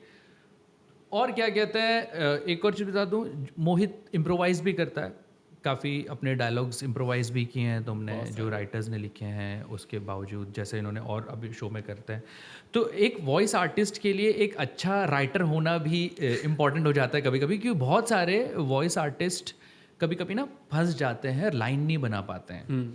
तो अगर कोई बर्डिंग वॉइस आर्टिस्ट है, जिसके बारे में हम और बात करेंगे, मोहित से ही पूछेंगे कि आगे, तो उनके लिए ये एक मैसेज हो सकता है कि आप राइटिंग स्किल्स में भी ध्यान दें अपना, उसको भी आप निखारते रहें, ताकि आप जब डबिंग करें तो आपको पता हो कि ये नहीं तो ये बोल सकते हैं, इस तरीके से भी इस लाइन को बोला जा सकता है, क्योंकि सब्जेक्टिव फील्ड है हमारा, अडेप्ट कर रहे हैं हम लोग। और हाँ, मेन टॉपिक से ना भटकें। मोहित, आपने भी राइटिंग की है क्या? आप बता रहे थे मुझे ड्यूरिंग ब्रेक की हम यस यस, एक्चुअली कुछ साल पहले जब मैं स्टार्ट कर रहा था, तो साथ ही साथ उस वक्त एक प्रोजेक्ट आया था जिसमें मुझे सबटाइटलिंग करनी थी। तो सबटाइटल ऐसा होता है कि आपको एक लिमिटेड वर्ड्स में अपनी बात कहनी है, इंग्लिश टू हिंदी था। करेक्ट। तो जुमांजी, बैड बॉयज़, इस तरह की फिल्म्स और सीरीज़ आ रही थी जिनकी सबटाइटलिंग करनी थी, तो मैंने करके दी। तो जिनके लिए मैंने की, उनका आया कि ये सबटाइटल में डायलॉग कौन लिख रहा है और उतने ही लेंथ में लिख रहा है, मतलब ये कुछ तो अच्छा लिख रहा है। तो उनकी तरफ से अप्रिसिएशन था कि मैंने सबटाइटल में खाली आज से पहले मतलब देखा था, ये पहली बार कोई है जो सबटाइटल में भी डायलॉग्स लिख रहा है। सो मैंने फिर उसके बाद काफ़ी सारे उनके लिए किए प्रोजेक्ट, और फिल्में भी लिखी, जैसे वाटर वर्ल्ड करके एक फिल्म डब हुई थी हिंदी में, उसके मैंने राइटिंग की थी। अभी बूनी बेयर्स करके एक आया था जिसमें मैंने दोनों बेयर की आवाज़ दी। हिंदी में उनका नाम बुन्नू मुन्नू हो गया था, इंग्लिश में ब्रैम और ब्रैमल था।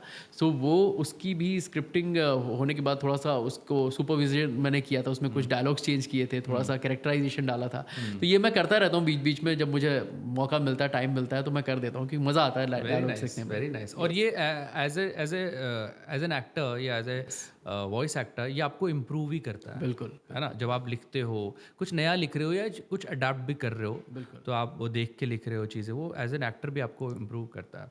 इतने सारे एनीमे आपने डबिंग कर रखा है, लाइफ में बचपन में एनीमे देखा था कभी, या एनीमे की शुरुआत कब हुई?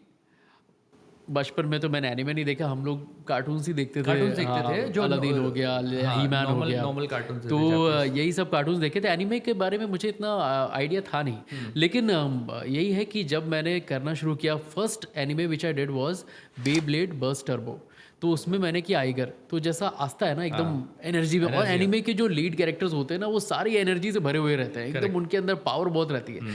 तो आइगर भी जब मैंने किया तो मुझे बड़ा मजा आया। वो फर्स्ट टाइम था जब मैं एक एनिमे कर रहा था, तो उसमें भी वही चिल्लाना एकदम जोश के साथ। तो मुझे सबसे ज़्यादा खुशी तब हुई जब वो आइगर के एपिसोड्स कंप्लीट हो गए उस बेब्लेड बर्स्ट टर्बो के। तो एक फ़ैन ने ना मुझे एक चिट्ठी लिख के दी थी। अच्छा। और चिट्ठी मुझे उसने भेजी मेरे घर के पते पे, और एक बेब्लेड भी भेजा जो आइगर का बेब्लेड था। क्या बात है। तो आई वॉज सो इमोशनल। मैंने कहा भाई ये क्या किया तुमने, मतलब इतने ज़्यादा उससे कनेक्ट हो गया कि तुमने मेरे लिए वो चीज़ खरीद के तुमने मुझे घर पे भेजी कि ये है आइगर का बेब्लेड बर्स्ट टर्बो और इसको आप रखिए सर। और उसने पूरा एक बाकायदा एक चिट्ठी लिखी थी। सो ये जो एनिमे फैंस है ना, ये सब बहुत ही दिल से उन एनिमेज को देखते हैं, इसलिए हमसे बहुत ज़्यादा एक्सपेक्ट करते हैं कि सर इसको और अच्छा होना चाहिए, इसको और अच्छा जज्बे के साथ होना चाहिए, क्योंकि ये सब जापानीज़ में देख चुके हैं, नहीं तो इंग्लिश में देख चुके हैं। अब इन्हें अपनी लैंग्वेज, हमारी मातृभाषा भाषा हिंदी में देखना है, तो इनको मज़ा आना चाहिए, इनको वही चीज़ फील होनी चाहिए या उससे भी बढ़ के, क्योंकि आप जब कोई चीज़ अपनी लैंग्वेज में देखते हैं तो उसका मज़ा अलग हो जाता है। तो हिंदी में ये लोग इसीलिए शायद हमसे इतना जुड़े हुए होते हैं, अपने ही घर का कोई सदस्य समझते हैं उन एनिमे कैरेक्टर्स को। आस्था हो गया या काकाशी हो गया या शिनरा हो गया फायर फोर्स का, इन सबको अपने घर का ही बड़ा भाई या दोस्त समझते हैं, तो इसीलिए इतना प्यार करते हैं हमें। सो मुझे बड़ी खुशी होती है, आई ब्लेस्ड कि मैं ये सारे कैरेक्टर्स कर पाया और इनको इतना अच्छे से कर पाया कि इन लोगों को अच्छा लगा। कितनी खूबसूरती है ना फैंस जब आपको मैसेज करते हैं, कुछ भेजते हैं। तो मोहित, फैंस के बारे में आप क्या कहेंगे कि फैंस दिन भर बहुत, एक दिन में कितनी बहुत सारे मैसेजेस आते हैं आपको, आप इतने अच्छे अच्छे कैरेक्टर्स जो आपने किए हैं डबिंग के, एनीमे के फ़ैन तो अलग लेवल पे हैं, वो बहुत ही मतलब दिल से शिद्दत से फॉलो करते हैं। बिल्कुल। उनका कुछ एक्सपीरियंस बताइए। मुझे लगता है किसी भी फिल्मों के फ़ैन, टीवी सीरियल के फ़ैन और जितने भी फ़ैन होते हैं ना, उसमें जो एनीमे के फ़ैन है ना, वो सबसे तगड़े वाले फ़ैन हैं, सबसे तगड़े, मतलब हार्डकोर, मतलब उन्हें जो चाहिए उन्हें देखना ही है। मतलब आप सोचो कि वो इतना प्यार करते हैं उन कैरेक्टर्स को कि उनके लिए वो मतलब कई बार रात में 2 बजे टेलीकास्ट हो रहा है, 2:30 बजे हो रहा है, वो उठ के देखते हैं बाकायदा। मुझे कई बार ऐसा हुआ है कि रात में किसी ने देखा है, उसको रिकॉर्ड किया और कहा sir I love your work, और ऐसा इंस्टाग्राम पे रील डाली और उसके बाद मैंने उसको रीशेयर किया, क्योंकि मुझे भी लगता है बेचारा रात में 2 बजे उठ के देख रहा है। क्या एज होगी, हो सकता है 14-15 साल का हो, घर में मम्मी पापा का हो कि मैं दूसरे कमरे में जाके टीवी पे देख रहा हूँ। करेक्ट। सो और ये बताओ, इसमें ज़्यादातर लोग ना बहुत छोटे छोटे शहरों से हैं, कोई मथुरा से है, कोई अयोध्या से है, कोई और छोटे गोरखपुर से है, तो ये वहाँ से भी देख रहे हैं। मतलब आप सोचिए, ये सिर्फ मुंबई तक लिमिटेड नहीं है। नहीं, ये फैन बेस कहीं से कहीं का भी, कई तो बांग्लादेश से आए हैं मुझे मैसेज, पाकिस्तान से आए हैं कि sir I love your work. So ये मतलब इसने बाउंड्रीज ब्रेक कर दी हैं। बिल्कुल। तो मुझे ऐसा लगता है, मैं उन सभी फैंस से कहना चाहूँगा कि थैंक यू गाइस, आप लोग इतना मुझे प्यार मोहब्बत दे रहे हो, और मैं यही कोशिश करूँगा कि आगे भी इतना ही अच्छा काम करूँ कि वो प्यार मोहब्बत कम नहीं हो। और बस यही है। और मैं कई ऐसे एक्सपीरियंस भी बताना चाहूँगा कि मतलब मुझे बड़ा मज़ा आता है जब वो लोग मुझसे ऐसे सवाल करते हैं। कई बार मुझे आगे की स्टोरी भी बता देते हैं कि सर ऐसा आगे होने वाला है, आप प्रिपेयर हो जाओ कि ऐसा करना है, क्योंकि उन्होंने तो देखा होता है, पूरे सब देखा हुआ है, 300-400 एपिसोड उन्होंने सब छापे हुए, सब देखे उन्होंने। तो उनको कैरेक्टर की जर्नी उनको पहले पता रहता है, और इसीलिए वो ज़्यादा अच्छा, मुझे कभी कभी लगता है कि जजमेंट उनका बड़ा सही होता है। वो कई अच्छा जज कर पाते हैं कि सर अच्छा कर रहे हो आप, और इसको और ऐसा कर सकते हैं। वो अपनी तरफ से मुझे कभी कभी उनकी गाइडलाइंस भी आती हैं। अच्छा, मोहित सर हाँ इसको ऐसा कर दीजिए, इसको ये कर दीजिए, इसमें और आप चिल्ला सकते हैं, इसमें आप वो कम कर। तो मैं सुन के कभी कभी हंसी भी आती है कि देखिए हम लोग उनको नहीं पता चलता, पर हर लाइन के पहले कितनी ब्रेनस्टॉर्मिंग होती है, उसके बाद वो लाइन हम लोग लेते हैं कि नहीं भाई कि इसको इतनी ही पिच पे लेना है, या स्टूडियो में हम इतना नहीं चिल्ला सकते जितना, एक लिमिटेशन होती है हर चीज़ की। राइट। सो और कई बार मैं उन फैंस को भी कहना चाहूँगा कि भाई नाराज़ मत हुआ करो, कई बार हम लोग जवाब नहीं दे पाते, और ऐसा नहीं कि हम देना नहीं चाहते, बट जो चीज़ें, जो सवाल इनके रहते हैं कि कब आएगा, आगे फिल्में बन रही हैं कि नहीं बन रही हैं, कब टेलीकास्ट होगा, तो हमें भी रिस्ट्रिक्शन में भी हम बन चुके हैं, हम नहीं बता सकते, क्योंकि क्या प्लान रहता है किसी का आगे हम नहीं बोल सकते। करेक्ट। सो हमें नहीं अलाउड है कि हम हर चीज़ आपको बताएं, बट जितना होता है हम बता देते हैं, तो वो हमारे लिए एक वो रहता है कि हमारा प्यार है आप लोगों के लिए। करेक्ट। बस यही। हाँ, इस पे जो मोहित ने कहा उस पर मैं एक चीज़ और बोलना चाहता हूँ कि एक जो भी डबिंग प्रोसेस होता है, एनीमे हो या चाहे नॉर्मल फिल्म हो, जो लोकलाइजेशन होता है, उसका एक प्रोसेस होता है। एक प्रोड्यूसर होता है, मतलब प्रोड्यूसर यानी चैनल होता है जिसका वो ओनरशिप होती है, उस कॉपीराइट होता है उस पर्टिकुलर आईपी पे, फिल्म है, सीरीज़ है या कुछ भी, वो देता है एक लोकल वेंडर को जो उस लोकलाइजेशन को करवाता है, जो सब आर्टिस्ट, राइटर है ना, इंजीनियर्स या इन हाउस स्टूडियो वगैरह अरेंज करता है। फिर आर्टिस्ट होते हैं, राइटर्स होते हैं, फ्रीलांसर्स होते हैं जो उनके लिए, उस वेंडर के लिए काम करते हैं, और वो वेंडर डिलीवर करता है चैनल को, जो मेन प्रोड्यूसर्स होते हैं जिनके पास आईपी होती है उस कंटेंट की। तो यहाँ पर क्या होता है, सब एक दूसरे के साथ कॉन्ट्रैक्ट से बंधे हुए होते हैं। जब तक कुछ रिलीज़ नहीं होता कोई कुछ डिस्क्लोज नहीं कर सकता है। तो इसीलिए बहुत सारे मुझे भी मैसेजेस आते हैं, मोहित को तो बहुत आते हैं, है ना, पूछते हैं कि कब आएगा, क्या आएगा, ये किसने किया, ये कब रिलीज़ हो रहा है, इसकी डेट क्या है, टेलीकास्ट टाइमिंग क्या है। हम कुछ नहीं बता सकते। एज एन एक्टर, मैं एज एन एक्टर भी बात कर रहा हूँ, एज ए वेंडर भी बात कर रहा हूँ, एज ए प्रोड्यूसर भी बात कर रहा हूँ। हम लोग नहीं बता सकते क्योंकि हम कॉन्ट्रैक्ट से बंधे हुए होते हैं। और मैं इस पॉडकास्ट के थ्रू ये चीज़ें आपसे बताना हमने सोचा हम शेयर करें ये चीज़ें, तो क्योंकि और आप लोग जो प्यार देते हो है ना आर्टिस्ट को या कोई भी शो को, वो तो हमारे लिए इम्पॉर्टेंट है ही। नहीं, कभी कभी कोई चीज़ हम नहीं रिवील कर सकते, लेकिन विद द टाइम रिलीज़ होता है, चीज़ें होता है, विद द परमिशन हम लोग वो करते हैं और हम कर देते हैं। आजकल सब लोग कर ही देते हैं, वो आप देख ही लेते हो, पोस्टर्स वगैरह मार्केट में आ ही जाते हैं सबके। और बड़े अच्छे अच्छे पोस्टर भी बनाते हैं लोग, मतलब मैं बोलूँगा ये फैंस बड़े अच्छे पोस्टर बनाते हैं कि आपका दिल कर ही जाएगा, शेयर तो करना है। करेक्ट। तो मोहित, एनिमे की हमने काफ़ी बात की, काफ़ी कैरेक्टर्स की बात की। एक कैरेक्टर जो कि मेरे ख्याल से आप सभी का फेवरेट होगा, मोहित का भी फेवरेट था, बचपन में मेरा ही फेवरेट था, मेरी बुक के बाहर स्टिकर में उस कैरेक्टर के खरीदता था, वो है ही-मैन। यस, मोहित ही-मैन की वॉइस भी है। यस, ही-मैन की वॉइस हूँ और मुझे, मैं सच बताऊँ तो ये मेरे लिए ड्रीम कम ट्रू है, बिकॉज मैं पागल था ही-मैन के लिए। मेरे पास उसकी स्वॉर्ड भी थी, एक्शन फिगरिंग भी थी, तो बहुत मैंने मतलब उसको, और वो जब भी आता था टीवी पे मैं बैठ जाता था कि मुझे देखना ही है मैन, मैं उसको छोड़ ही नहीं सकता। सो ही-मैन जब मेरे को ऑडिशन के लिए बुलाया, समीर भाई ने कहा कि ही-मैन का ऑडिशन करना है, सो मैं तो हिल गया। मैंने कहा ही-मैन का ऑडिशन, मतलब ये तो चाहे दुनिया इधर की उधर हो जाए, वही आस्था वाली बात है ना कि ये तो मुझे करना ही है। मैंने कहा कोई ऑप्शन ही नहीं छोड़ूंगा, ये मैं ऑडिशन ऐसा करूंगा कि मेरा ही होना चाहिए। क्या बात तो मैंने अपनी सारी वो मेमोरीज इकट्ठा की अपने दिमाग में कि नहीं भाई ये ही-मैन है, इसको नहीं छोड़ सकता मैं। करेक्ट। तो समीर भाई ने कहा तू रेडी है? मैंने कहा बिल्कुल रेडी हूँ, करते हैं। और मैंने किया और मैं वेट करता रहा। 10 दिन के बाद मुझे कॉल आ गया कि मोहित तुम्हारा ही-मैन में हो गया। और मैं जो कूदा हूँ कि मैंने कहा ही-मैन में हो गया। एंड ये ही-मैन जो है जो आता है ये नेटफ्लिक्स पे है, तो इसमें 16 साल का ही-मैन रहता है, फिर उसके अंदर वो पावर आती है, देन ही बिकम्स 2025। सो ये बहुत ही, दोनों वॉइसेस मैं ही करता हूँ, 16 वाली भी जब वो छोटा रहता है और जो 25 का होता है जो हेफ्टी हो जाता है तो भी मैं ही करता हूँ। तो बड़ा मज़ा आता है ही-मैन करने में। और ये तो मतलब मैं सच बताऊँ, मेरे जो मम्मी हैं और जो मेरे और भी चाहने वाले, उनकी ब्लेसिंग्स हैं, जो मैं ये आइकॉनिक कैरेक्टर जिनको मैं सोचता था कि मैंने जिनको टीवी पे देखा था, उनको मैं खुद कर रहा हूँ। तो क्या बात है, क्या बात है। ऐसी नेटफ्लिक्स में ही-मैन देख सकते हैं। नेटफ्लिक्स में एक और आजकल नया सीज़न उसका चल रहा है जब हम ये शूट कर रहे हैं, जो है ब्रिजटन। ब्रिजटन का कैरेक्टर कॉलिन, अगर आपको पता है, अगर नहीं पता है तो कॉलिन की जो वॉइस है वो है मोहित। कॉलिन ब्रिजटन, कैसा एक्सपीरियंस था? देखिए इस सीजन में तो ये जो है इसमें तो उसका एक मेन कॉलिन एंड पेनेलोपी की कहानी, उनकी लव स्टोरी है। तो ये ब्रिजटन एक्चुअली एक बुक पे है ये, और हर बुक एक सिबलिंग के बारे में है। तो इसमें डैफ्नी है, एंथनी है, देन कॉलिन है, तो बेनेडिक्ट है। तो ये सब भाई बहनों की कहानी है। तो हर एक जो सीज़न रहता है किसी एक भाई या बहन पे होता है। तो ये सीज़न 3 जो है ये कॉलिन के ऊपर है।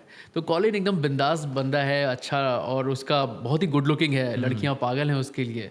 और फिर वो कैसे अपने, वो जो बहुत अलग है, उसके दिल में उसके लिए प्यार कैसे आता है, क्या होता है, ये कहानी उसके ऊपर है कि जब प्यार आता है आपकी लाइफ में तो आप कैसे चेंज हो जाते हो। भले ही आप बहुत ही अपने आप को 30 मार खा समझते हो, लेकिन जिससे प्यार होता है उसके सामने आप घुटनों पे आ जाते हो। तो this is how lover boy जो कॉलिन है, वो ये कहानी उसके बारे में है। तो मोहित, आप भी मेरी बात से एग्री करते होंगे कि एक वॉइस एक्टर को काफ़ी इमोशंस के थ्रू जाना पड़ता है और वो बहुत परफॉर्म करता है, सुबह से लेकर शाम तक परफॉर्म करता है, हर दिन नए नए कैरेक्टर को परफॉर्म करता है। तो इसीलिए एक वॉइस एक्टर बहुत अच्छा एक्टर भी होता है अगर वो कैमरा शाय ना हो तो। बट ये कोई ज़रूरी नहीं है कि अच्छा एक्टर जो कैमरा के सामने एक्टिंग करते हैं वो अच्छे वॉइस एक्टर हों, क्योंकि वॉइस के थ्रू एक्टिंग करना एक बहुत बड़ा चैलेंज है। इस बारे में मैं एक लाइन कहना चाहूँगा कि मैं ऐसा बिलीव करता हूँ कि वॉइस एक्टिंग ऐसी करो, मतलब डबिंग ऐसी करो कि लगे कि एक्टिंग है, और एक्टिंग ऐसी करो कि लगे नहीं कि एक्टिंग हो रही है। तो मतलब ये दोनों चीज़ें इंटरकनेक्टेड है। वॉइस एक्टिंग मतलब आपको आवाज़ से एक्टिंग करनी, पर आपको बॉडी लैंग्वेज तो यूज़ करनी है। अगर आप ऐसे स्टिफ होके डायलॉग बोलोगे तो नहीं हो सकता। तो मतलब आपको अपनी बॉडी को यूज़ करना पड़ेगा, भले ही वहाँ कैमरा है, यहाँ माइक है, इतना ही डिफरेंस है। बाकी उस कैरेक्टर में जाना है, परफॉर्म करना है, आपको उस कैरेक्टर को जीना है। रो रहा है तो रोना है, हंस रहा है तो हंसना है। भले ही आपके घर में उस वक्त क्या सिचुएशन चल रही हो, लेकिन अगर आप उस माइक पे बैठे हैं, आपको अगर हंसना है तो हंसना है। तो आप उस चीज़ से आप पीछे नहीं हट सकते, बिकॉज आप उस कहते हैं ना जो आपने कैरेक्टर की बात की कि हम उस कैरेक्टर को जस्टिफाई करने के लिए कुछ भी करेंगे। आपकी पर्सनल लाइफ में क्या चल रहा है, आप लेट पहुंच रहे हो नहीं पहुंच रहे हो, आपको मॉनिटरली क्या चल रहा है, उससे कोई फ़र्क नहीं पड़ता। हम वहाँ पहुँचे हैं, माइक पे हमें 100% देना है, बिकॉज वो हमारा काम है। हम काम के साथ ईमानदारी रखेंगे तभी हम आगे बढ़ सकते हैं। ईमानदारी की बात की है मोहित ने, ईमानदारी से इन्होंने एक और कैरेक्टर किया था जैक, टाइटैनिक का। यस गाइस, जो टाइटैनिक आप टीवी पर देखते हैं उसकी हिंदी वॉइस जैक की लियोनार्डो डिकैप्रियो की मोहित की आवाज़ है। मोहित वो कैसे मिला था वो प्रोजेक्ट, कैसे क्या उसका एक्सपीरियंस क्या था? हाँ, वो तो मैं कभी नहीं भूल सकता। जैसे मैंने हीमैन की बात की, टाइटैनिक भी मैंने बचपन से टीवी पे देखी हुई थी और बहुत छोटे सा था तब से टाइटैनिक देख रहा था। तो 2019 में स्टार नेटवर्क की तरफ से ही उसके ऑडिशंस रखे गए टीवी के लिए। उसके बाद मैंने ऑडिशन किया, जब मुझे बुलाया गया ऑडिशन के लिए तो वहाँ भी मैं शॉक हो गया। मैंने कहा यार ये कैसे, मतलब टाइटैनिक के ऑडिशन चल रहा है, वो भी जैक के लिए मुझे बुलाया। सो मैंने कहा ठीक है, मैं यहाँ भी 100% दूंगा। तो मैं घुस गया पूरा उस कैरेक्टर में, मैंने परफॉर्म किया। और वो मैंने ऑडिशन दिया था फेब में, मेरा बर्थडे होता है 9 मार्च को। अच्छा। तो रवि करके एक बंदा था जो उस वक्त कोऑर्डिनेट कर रहा था उस चीज़ को। तो रवि का मुझे फ़ोन आया 9 मार्च को, मुझे लगा मेरे बर्थडे विश करने के लिए किया होगा। मैंने कहा हाँ भाई बोलो। तो उसने कहा कि हैप्पी बर्थडे भाई, और एक खुशखबरी है तुम्हारा टाइटैनिक में जैक की वॉइस में हो गया। मैंने कहा भाई ये इससे अच्छा बर्थडे गिफ्ट तुम मुझे नहीं दे सकते थे। मतलब दिस वॉज लाइक, कहते हैं ना अगेन ड्रीम कम ट्रू कि वो मैं करूँगा। और उसके लिए भी मैंने बहुत तैयारी की। जिस स्टूडियो में मैं कर रहा था, मैंने उनको बोल दिया कि मुझे पुराना नहीं सुनना है कुछ, मैं from the scratch I want to live this character. और उसका पूरा वुडन फ्लोर था। मैंने माइक कहा कि मैं खड़े होके ही करूँगा, और जितना भी टाइम लगे, जितना भी कुछ लगे, मुझे कोई फ़र्क नहीं पड़ता, मैं करूँगा। तो 8-8 9-9 घंटे में खड़े होके मैंने उसको एक एक सीन को इतना डिटेल में जाके परफॉर्म किया कि कोई कमी नहीं रहनी चाहिए। और लास्ट सीन जो है जिसमें वो दोनों एकदम पानी में हुए हैं, उसके पहले मैंने कहा कि नहीं यार, वो मैंने 2-3 बार परफॉर्म किया, मुझे मज़ा नहीं आया। तो मैंने उनसे कहा आप मुझे ज़रा आधा घंटा दीजिए। तो मैंने उस पर्टिकुलर रूम का ना एसी ऑन कर दिया, एसी वेंट ऑन किया और ऐसे मुंह करके खड़ा हो गया उसके सामने कि वो पूरा मेरा गला ठंडा हो जाए। अच्छा। और मैं खड़ा रहा ऐसे करके। जब मुझे ऐसा लगने लगा कि अब मेरी आवाज़ में ना वो ठंड घुस चुकी है, तो मैंने उनको बुलाया, मैंने कहा फटाफट करते हैं, बिकॉज अभी मैं वो चीज़ फील कर रहा हूँ कि मैं बर्फ़ के अंदर हूँ और 18-16 पे रखा हुआ था एसी। तो मैंने उसके बाद वो सीन परफॉर्म किया और उसके बाद मुझे काफ़ी चाय और गर्म पानी पीना पड़ा, लेकिन वो पर्टिकुलर सीन मैंने उसी वॉइस में कर दिया। सो मैंने वही सोचा कि ये मौके जो हैं, जैसे ही मैन हो गया है, टाइटैनिक हो गया, ये बहुत कम आते हैं लाइफ में, और आते हैं तो आपको वो अपना 100 या 1000% भी देना पड़े तो कम होता है। करेक्ट। ऐसे कैरेक्टर एक बार अगर आपकी झोली में गिर रहे हैं तो आपको तो फिर मतलब you have to go in and out to perform, to live that character.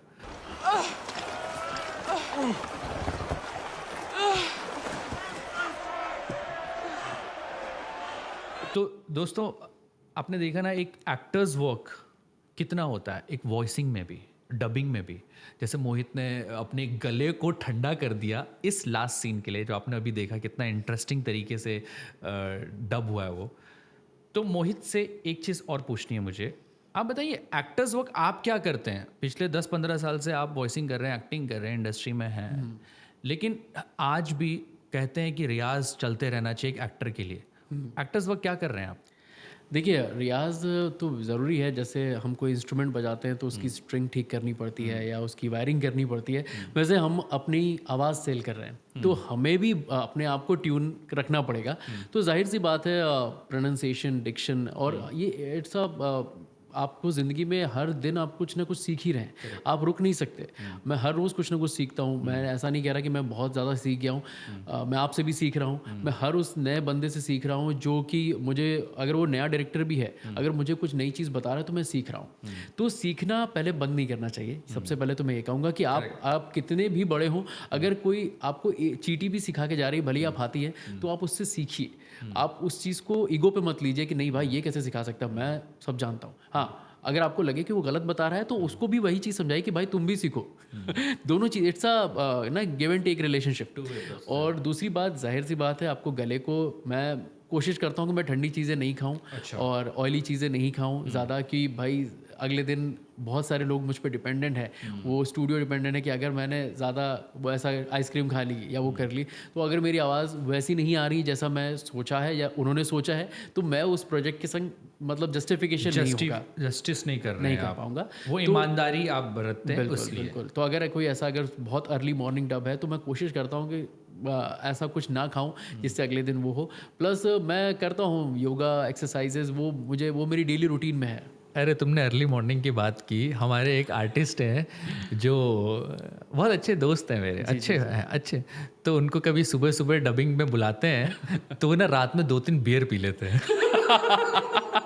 बोलते हैं बाबू मेरी आवाज़ ना थोड़ा और भारी हो जाती है। अच्छा बियर पीने के बाद तो सबके अपने अपने अलग अपने एक्टर्स अपने वर्क बने। है ये भी, Yes, है ना? yes, कि yes, रात में 3 बियर पी ली, है ना, और फिर सुबह आके थोड़ा वॉइस घिसी सी हो जाती है और फिर बाबू परफॉर्मेंस बहुत अच्छा निकलता है। अच्छा, तो उनको बियर किक देती है शायद। कोई लोग मैं इसको बढ़ावा नहीं दे रहा हूँ, लेकिन कोई लोग बेवजह में सिगरेट पीते हैं कि मेरी वॉइस अच्छी हो जाएगी, बेस आ जाएगा, लेकिन ये सब मिथ है, ऐसा कुछ नहीं होता। हम लोग वॉइसिंग इंडस्ट्री में इतने सालों से काम कर रहे हैं, सिगरेट पीने से, दारू पीने से आपकी वॉइस खराब होती है, मुझे लगता है वोकल कॉर्ड्स पे इफेक्ट आता है। आप कुछ समय के लिए जब आपकी वॉइस खराब हो रखी है, तब आपका एक खराशपन या कुछ ऐसा बेस आ गया, तो उसको आप ना समझें वो कि वो आपको हेल्प करेगा। लेकिन हाँ, रेगुलर प्रैक्टिस से, रेगुलर सीखने से, आप जो फेस मसल्स की एक्सरसाइज से, जॉस की एक्सरसाइज से आप स्मूथनेस ला सकते हैं अपने फ्लो में वाइल डबिंग, बिल्कुल, है ना। तो वो हम, क्योंकि हम डेली इतनी वॉइसिंग कर रहे हैं, हर दिन 8-8, 10-10 हज़ार शब्दों को बोल रहे हैं, वर्ड्स बोल रहे हैं, तो अपने आप एक डेली प्रैक्टिस हो जाती है और वो आप एक फ्लो बनता है। इसलिए आप जितना टाइम माइक के सामने स्पेंड करते हैं, उतना फ्लुएंसी, उतना फ्लो आपके कैरेक्टर में, आप जो डब कर रहे हैं वो आता है। तो विद द टाइम होता है। ये एक ऐसी विधा है ये। रीडिंग तो डेली करनी चाहिए, मुझे लगता है। अगर कोई एस्पायरिंग वॉइस आर्टिस्ट है, उसे चिल्ला चिल्ला के रीडिंग करनी चाहिए ताकि एक एक शब्द क्लियर हो, चाहे वो उर्दू हो, चाहे हिंदी हो, चाहे इंग्लिश हो। तो आपको पता चलेगा कि आप जब सच में माइक के सामने बैठे हैं, जब 50 लोग आपको देख रहे होते हैं, उस वक्त आप कैसे बोल पाएंगे। अगर आप मनी मन बोलते जा रहे हो कि, तो फिर वो चीज़ मतलब नहीं है। तो रीडिंग, वो हमें थिएटर में भी सिखाया गया कि आप अच्छे से रीड करिए, चाहे न्यूज़पेपर रीड करें, चाहे कोई अच्छी उर्दू की किताब हो, हिंदी की किताब हो जिसमें साफ हिंदी, क्लिष्ट हिंदी लिखी हो, उसको आप पढ़ें। और आपकी डेफिनेटली ज़बान भी मसल ही है, वो सीखती है, वो चीज़ें आपका दिमाग सीखता है कि ये वर्ड आ चुका है, ये मैं बोल चुका हूँ, अगली बार आएगा तो मैं यहाँ नहीं अटकूँगा।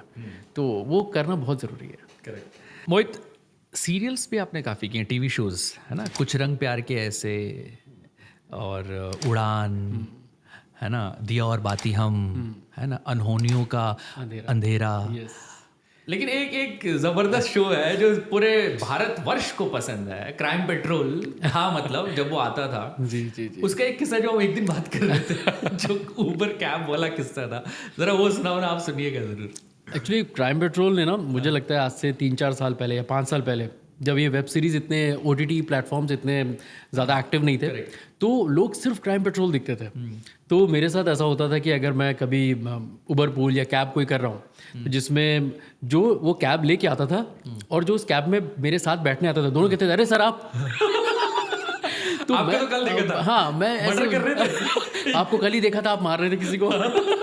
और वो इतना, हम लोग रियल भी जो शूट करते हैं क्राइम पेट्रोल, उसमें इतना रॉ सारा, एवरीथिंग इज सो रॉ। मतलब लोकेशंस, रात में हम लोग शूट कर रहे हैं 11-12 बजे या सुबह एकदम 4 बजे कर रहे हैं कभी कभी। सो वो इतना बढ़िया उन्होंने शूट भी किया था कि लगता ही नहीं था कि ये कहानी नहीं है, ऐसा लगता था कि ये सच में हो रहा है। सो उसका तो एक्सपीरियंस, मैंने बहुत सारे एपिसोड्स किए, आज भी लोग देखते हैं और मैसेज आ जाते हैं जब रिपीट एपिसोड्स आते हैं, तो बहुत मज़ा आता था। वो भी एक एक्सपीरियंस था। और सबसे ज़्यादा तो मैंने ऐसा एक बार नहीं कई बार हुआ कि जब भी मैंने कैब बुक की है, तो जो चला रहा होता था और जो आके बैठता था, दोनों ही सेल्फी लेते थे। वो कहते थे सर मैंने कल ही एपिसोड देखा है। मैंने कहा ठीक है, आप डरे तो नहीं? उनको लग रहा होगा भैया आ गया हमारे पास, ये हमारा मर्डर ना कर दे। अपनी बेटी बचाओ। ऐसे रोल भी किए हैं ना। हाँ, मतलब उनका रिक्वायरमेंट ये रहता था कि जो एकदम शक्ल से सीधा सादा रहे, पर बाद में मेन कल्प्रिट यही रहे, क्रिमिनल यही रहे, यही कल्प्रिट है, इसी ने मारा है उसको। करेक्ट। तो रियल लाइफ में मोहित ऐसा है क्या, शक्ल से सीधा साधा है? ऐसा नहीं हूँ।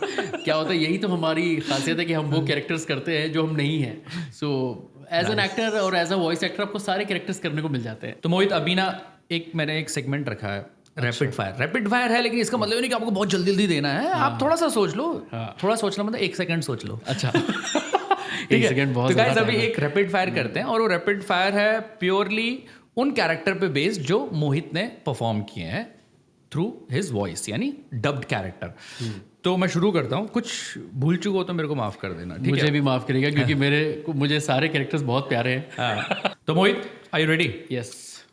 तो सबसे पहला सवाल है, फिन ने अब तक की सबसे ज्यादा हीरोइक चीज क्या की है? देखिए, फिन बहुत ही डरपोक लड़का है, लेकिन एक बार उसने अपने दोस्त को बचाने के लिए अपना ये नहीं सोचा कि भाई मैं मार खाऊंगा क्या खाऊंगा। उसने बहुत ही हीरोइक कहा था कि मेरा दोस्त लड़ेगा और बचाएगा सबको। सो वही फिन का मुझे वो एपिसोड अच्छे से याद है, and he did very heroic thing. Okay, what makes माहितो a unique villain? माहितो मर नहीं सकता, ही इज इमॉर्टल। तो माहितो ही है, मतलब वो किसी भी, he is a shape shifter, वो कुछ भी कर सकता है, किसी से डरता नहीं है। वो अलग ही लाफ्टर थेरेपी देता है लोगों को, हंसता रहेगा, मारता रहेगा। जल्दी से लाफ्टर हो जाए। मैं हूं मोहितो। क्या बात है, क्या बात है। मास्क और without mask? Kakashi with mask, उसका कोई कंपैरिजन ही नहीं है। Okay, what's the Shinra's greatest strength? Shinra's greatest strength is कि वो फायर फेंकता है, उसके अंदर फायर ही फायर है। So he is a very fiery person. तो शिनरा की वही ग्रेटेस्ट स्ट्रेंथ है कि वो अभी अपनी फैमिली को ढूंढ रहा है, वो अपने भाई को ढूंढ रहा है, अपनी माँ को ढूंढ रहा है। तो वो जो उसको पुश करती है, वही उसकी सबसे बड़ी स्ट्रेंथ है कि अपनी फैमिली को वो चाहता है कि वो फैमिली एक साथ हो जाए। जिरेन की कौन सी क्वालिटी है जो उसको सबसे खतरनाक, सबसे इनविंसिबल बनाती है? हाँ, जिरेन हार नहीं मानता, चाहे उसको आप कितना भी मारिए। वो बहुत ही पावरफुल है। उसके बचपन में भी कुछ ऐसा हुआ था जिससे उसने ये सीख ली कि नहीं, अभी चाहे जो भी हो जाए मैं किसी पे भरोसा नहीं करूँगा, and I will beat everyone. तो उसको हराने के लिए भी 4-5 लोग लगे थे। तो जिरेन इज जिरेन। मतलब मोहित से काफी मिलता है कैरेक्टर। सारे कैरेक्टर्स मुझसे मिलते जुलते हैं ये। दाबी का रियल नेम क्या है? तो या तो रोकी। Very nice. अब थोड़ा आस्था के बारे में पूछता हूँ। आस्था का सबसे बड़ा biggest rival other than you know? कोई नहीं है, यूनो ही उसका सबसे बड़ा राइवल है, और वो हमेशा रहेगा। ये बात बिल्कुल सच बोली। अगर आपको कैप्टन यामी को एक शब्द या एक सेंटेंस में डिस्क्राइब करना हो तो how you describe him? Toilet crazy. अच्छा, टॉयलेट जोक्स बहुत है यामी के। हाँ। बहुत उसको वहीं बैठना पसंद है। Nice. Asta's favourite Black Bull gang character कौन सा है? मुझे लगता है मैग्ना को पसंद करता है। करेक्ट। उनकी बॉन्डिंग थोड़ा अलग लेवल की है, उसने सिखाया उसको मेंटोर है ना वो। एक्चुअली। ओके मोहित, लास्ट क्वेश्चन, बड़ा इंपॉर्टेंट क्वेश्चन है। ब्लैक क्लोवर सीरीज के किसी भी 2 कैरेक्टर के साथ अगर आपको डेट पे जाना हो तो कौन होंगे? नोएल और मिमोसा, क्योंकि मरी के साथ तो जा नहीं सकता, बहुत मारेगा। लेकिन 1 मिनट, सिस्टर लिली कहाँ गई भाई? क्या है? आस्था की जगह, अच्छा मोहित ने बोला था ना, मोहित इनके साथ चल रहा था, आस्था यहाँ पर नहीं है। नहीं, सिस्टर लिली से तो शादी करेगा ना विज़र्ड किंग बनने के बाद। वो लंबी जर्नी है। अच्छा, तो डेट पे इन दोनों इनके साथ जाना है। चलो सही है भाई, मोहित भाई के भी अपने ख्वाहिशें हैं, जाने देते हैं। नोएल और मिमोसा। हाँ ठीक है, डेट फिक्स कराते हैं। कराइए, फिनरल को बोलना पड़ेगा। बोल दिया आपको। तो गाइज ये था रैपिड फायर राउंड विद मोहित सिन्हा। तो मोहित, अभी हम बात करते हैं कुछ ऐसी जिसमें क्या कहते हैं, रियल मोहित सिन्हा, अभी भी रियल मोहित सिन्हा था, लेकिन मोहित सिन्हा एज एन एक्टर या एज ए वॉइस एक्टर बनने तक, या जब वो माइक के सामने नहीं होता है तब मोहित सिन्हा कौन होता है, क्या होता है, क्या करता है? देखिए, मुझे जो मैं बचपन से हूँ, मुझे लगता है कि मेरे दोस्त आज भी मुझसे कहते हैं कि यार मैंने बहुत लोगों को ना कुछ चीज़ें सक्सेस मिल जाती है या अचीव कर लेते हैं तो बदलते हुए देखा है। तुम्हें मैंने कभी ऐसा, तुम्हारे अंदर वो आता नहीं है। हम लोग भले ही 5 साल के बाद बात करें, 5 महीने के बाद बात करें, तुम्हारे अंदर वो एनर्जी बनी रहती है कि लगता है कि अभी कल ही बात हुई है यार अपनी। तो मुझे हमेशा ऐसा लगता है कि मैं जितनी भी चीज़ें अचीव कर रहा हूँ, मैंने अपनी जो ग्राउंड रियलिटी है ना, उसको चेंज नहीं होने दिया है। तो जो अगर मैं आज भी घर जाता हूँ, मुझे मौका लगता है, तो सबसे पहले मैं कोई बढ़िया सी फिल्म ढूंढता हूँ कि मुझे कोई फिल्म देखने को मिल जाए। मुझे बुक्स पढ़ने का शौक़ है, मेरे घर में काफ़ी सारी किताबें हैं, कुछ पढ़ी हैं, कुछ अभी भी पढ़नी बाकी हैं, जो लाइन में लगी हैं कि मैं उनको पढ़ूंगा। तो मुझे किताबें पढ़ने का शौक़ है। मैं बचपन में ना, ये चश्मा लगने का जो सबसे बड़ा कारण था वो था कॉमिक्स। मैं राज कॉमिक्स का दीवाना था। मतलब मेरे पास सूटकेस भर के कॉमिक्स थी। आज मतलब मैं 1000 के ऊपर होंगी, नागराज, ध्रुव, डोगा, परमाणु, बांकेलाल, ये सब मैंने पढ़ी हुई हैं, बहुत ढेर सारी। इवन अपनी स्कूल की किताब के बीच में ना वो उनका कॉमिक्स रख के हम लोग पढ़ते थे। अच्छा, वो सब कर रखा है। Yes yes. तो मुझे लगता है कि आज जो मेरे अंदर इमेजिनेशन की जो पावर है या जो इम्प्रोवाइजेशन मैं करता हूँ, जो थिएटर से सीखा वो अलग है, जो क्राउड अप से सीखा वो अलग है, लेकिन जो कॉमिक्स से सीखा है कि बचपन में आप पिक्चर के नीचे वो डायलॉग देखते हो, वो अलग है। सो आज भी अगर मुझे कोई कॉमिक्स गिफ्ट कर देना, मतलब राज कॉमिक्स या वो जो मैंने बचपन में पढ़ी, तो मुझे लगता है मेरे लिए सबसे बड़ा गिफ्ट वही होता है। तो मुझे आज कुछ PDF में मिल जाती हैं। अब वो लोगों का क्रेज़ बदल चुका है, लोग फ़ोन क्रेज़ी हो चुके हैं, बहुत सारी चीज़ें पुराने ज़माने की नहीं रही या हमारे बचपन के हिसाब से नहीं रही, 90s के हिसाब से। लेकिन मुझे लगता है कि आज भी लोगों को वो पढ़ना चाहिए, कुछ न कुछ बहुत कुछ सीखने को मिलता है। एक कैरेक्टर था ध्रुव करके, वो बहुत सारी दिमाग लगाता था, उसके पास कोई सुपर पावर नहीं थी, सुपर कमांडो ध्रुव। यस। तो मुझे बड़ा अच्छा लगता था कि मैं अपने आप को वही फील करता था कि यार कोई सुपर पावर नहीं है, लेकिन एक सुपर पावर है उसका दिमाग। तो वो हर बार दिमाग से, फुर्ती से बचता था। तो मैं वही सोचता था कि यार ये मैं ही हूँ। तो आज भी मैं वही अप्लाई करता हूँ कि अगर कहीं मैं फंस जाता हूँ तो दिमाग से निकलने की कोशिश करता हूँ। तो बस यही सब है कि आज भी मैंने वही जो ग्राउंड रियलिटी बोली, फिल्में देखना, कॉमिक्स पढ़ना, दिस इज़ रियल मी। और अभी जो मैं सीखता हूँ कि जो हम लोग का ये वर्ल्ड है, it is full of stress. उससे बचने के लिए मेडिटेशन करना या अच्छे गाने सुनना या उस जोन में जाना कि जहाँ मैं अपने आप से बात कर सकूँ, मैं वो भी करता हूँ। अच्छा लगता है। तो स्ट्रेस बस्टर क्या होता है आपका? मेडिटेशन करता हूँ। फिल्में भी देखना मुझे स्ट्रेस बस्टर के लिए लगता है, बिकॉज आप उस पर्टिकुलर 2 घंटा आप कुछ नहीं सोचते, आप फिल्में देख रहे होते हो या वेब सीरीज़ देख रहे होते हो, जो कि आपको लगता है कि नहीं भाई ये बड़ा अच्छा चल रहा है, कुछ अलग एक दुनिया हो गई, मेरी दुनिया से अलग एक दुनिया है। तो मैं वही सोचता हूँ। बाकी मेडिटेशन भी डेफिनेटली मुझे लगता है सबको ही करना चाहिए। मुझे तो लगता है स्कूल्स में भी बच्चों को बचपन से ही डाल देना चाहिए। पहले हम लोग अवेयर नहीं थे, अगर मुझे पता होता तो मैं बचपन से ही शायद वो करता, क्योंकि आपके माइंड को कंसंट्रेट होना बहुत ज़रूरी है आजकल के उसमें, कि कंपटीशन बहुत है, कोई क्या कर रहा है, आपको मिल रहा है या नहीं मिल रहा है, या बहुत सारी चीज़ें हम लोग ऐसा देखते हैं कि हमें लगता है कभी कभी कि वो बड़ा डिज़र्विंग है या नहीं है, या मैं डिज़र्विंग हूँ, वो उसको क्यों मिला। ये तो इन सब चीज़ों से बचने के लिए meditation is the safest thing. आप करिए, अपने आप पे कंसंट्रेट करिए, किसी को क्या मिल रहा है क्या नहीं मिल रहा है वो उसका काम है, उसके कर्म है। तो मतलब जो बढ़ती उम्र में, बचपन में जैसे पापा के साथ आप आए थे यहाँ पर बाथरूम सिंगर के लिए, बचपन में जो कॉलेज के बाद जब मम्मी ने कहा कि थिएटर कर ले बेटा, तो मम्मी पापा में से दोनों ही होते हैं, लेकिन किसने ज़्यादा सपोर्ट किया? क्योंकि एक्टिंग फील्ड ऐसी है कि हर कोई जल्दी से मम्मी ने हालांकि बोल दिया था, बट मम्मी और पापा में से कैसा सपोर्ट कैसा रहा? डेफिनेटली मम्मी ने ही बहुत ज़्यादा किया, बिकॉज क्या होता है अपने बच्चे को जो समझने वाली चीज़ होती है ना, कि भले ही इसके दिल में क्या चल रहा है, बिना बोले जो समझ जाए वो माँ होती है। और मैं आपको एक बात बताऊँ, ये शायद बहुत कम लोगों को पता होगी कि लखनऊ में भी कुछ टेलीफिल्म्स बनती थी। अच्छा। तो मेरी मॉम ने भी एक्टिंग की थी एक फिल्म में जिसका नाम था ठिकाना। अरे वाह। तो वो टेलीफिल्म लखनऊ में शूट की। मैं बहुत छोटा था, मैं भी उसमें काम करना चाहता था, पर कोई छोटे बच्चे का रोल था नहीं। अरे वाह, क्या सो कहीं ना कहीं आपको अंदर से ही वो एक था कि नहीं भाई, तो ये तो जीन्स खून में है आपके, खून में है, तो आप कह सकते हैं कलाकारी खून में, जीन्स में। Yes yes yes. डर लगा है कभी मोहित किसी चीज़ से?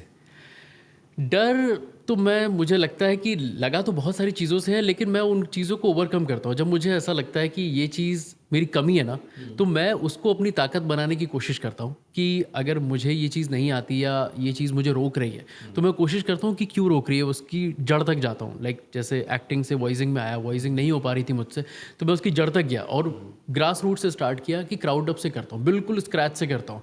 ऐसे नहीं कि हाँ भाई मैं एकदम से लीड रोल की तलाश में था, ऐसा नहीं किया। आप उस पर देखिए, 2 चीज़ें होती हैं, या तो आप परेशानी के साथ जीते रहें या उस परेशानी को दूर करें और उसके आगे जिए, उसको हराएं उस चीज़ को, कि उसके लिए मेहनत करें, लगे रहें। यस बिल्कुल। जैसे हमने इस पॉडकास्ट पे शुरुआत में बात की फ्रस्ट्रेशन की, ऑडिशन वाली बात की, जब शुरू में अभी जब बोलते हैं ना, जब आदमी सक्सेस नहीं पाता है तब भी परेशान रहता है, और जब सक्सेस हो जाता है उसको मेंटेन करने के लिए परेशान रहता है। तो कभी कभी वो परेशानी या फ्रस्ट्रेशन आती है, जब मतलब यार यहाँ से भी फ़ोन वहाँ से भी फ़ोन, ऐसा हुआ है?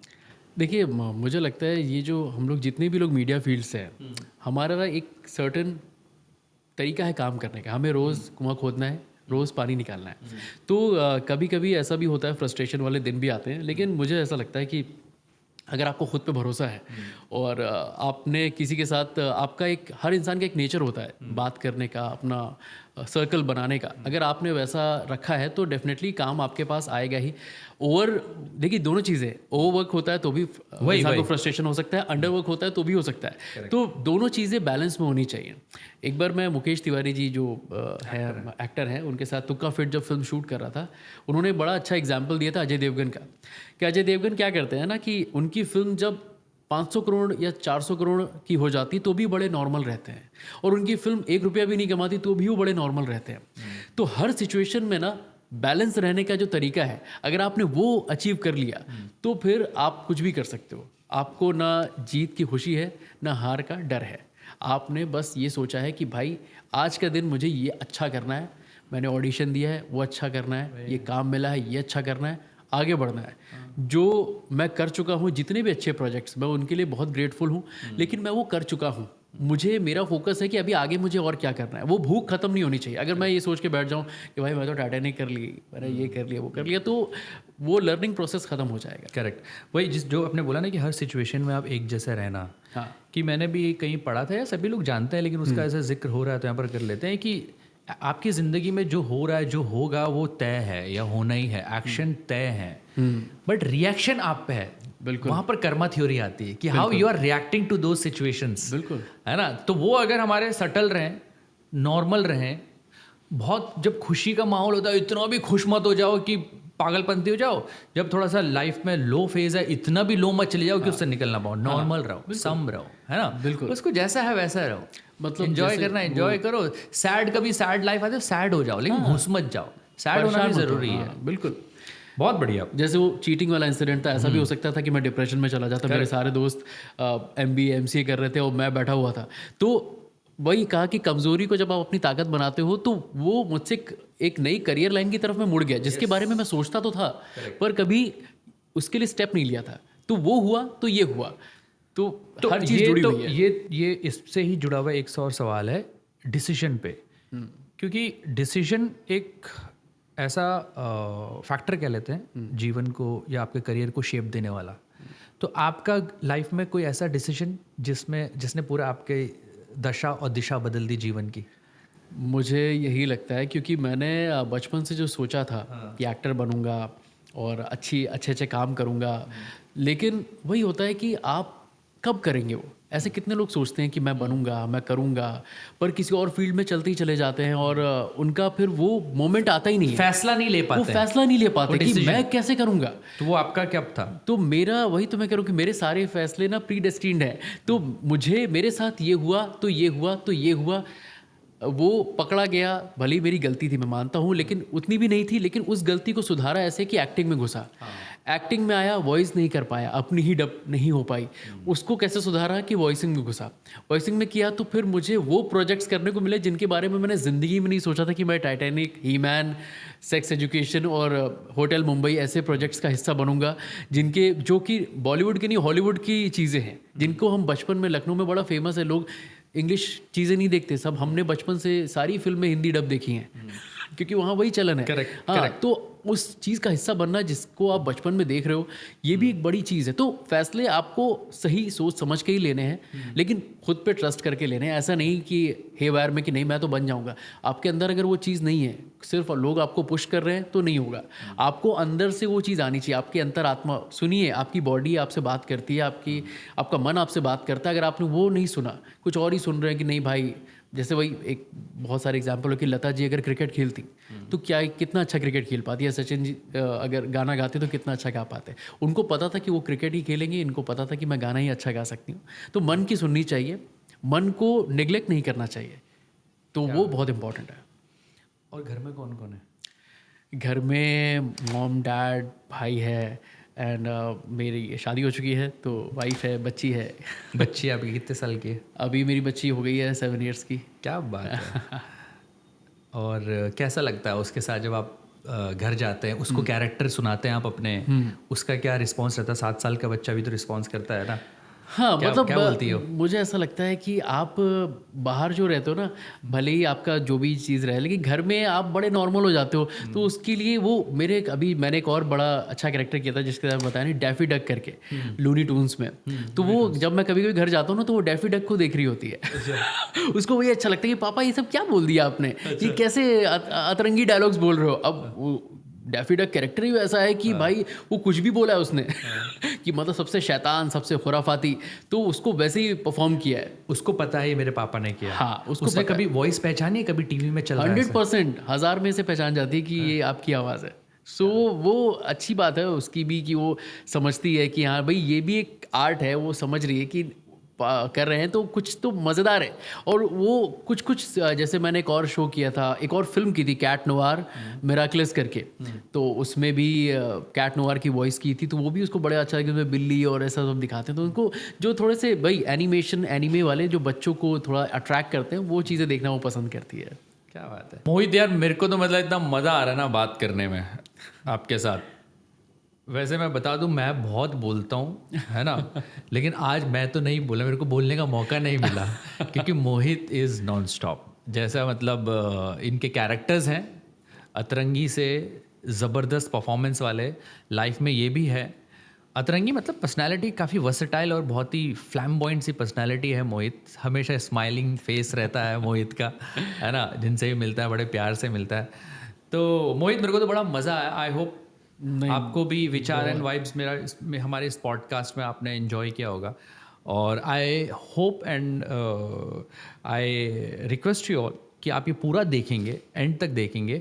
और हमने जिस टॉपिक पे बात की है, आपको कौन सा टॉपिक अच्छा लगा और कौन से इवेंट मोहित की लाइफ के आपको पसंद आया, प्लीज़ कमेंट सेक्शन में ज़रूर लिखिएगा। और मोहित भी वो ज़रूर देखेंगे, हो सके तो हम रिप्लाई भी करेंगे।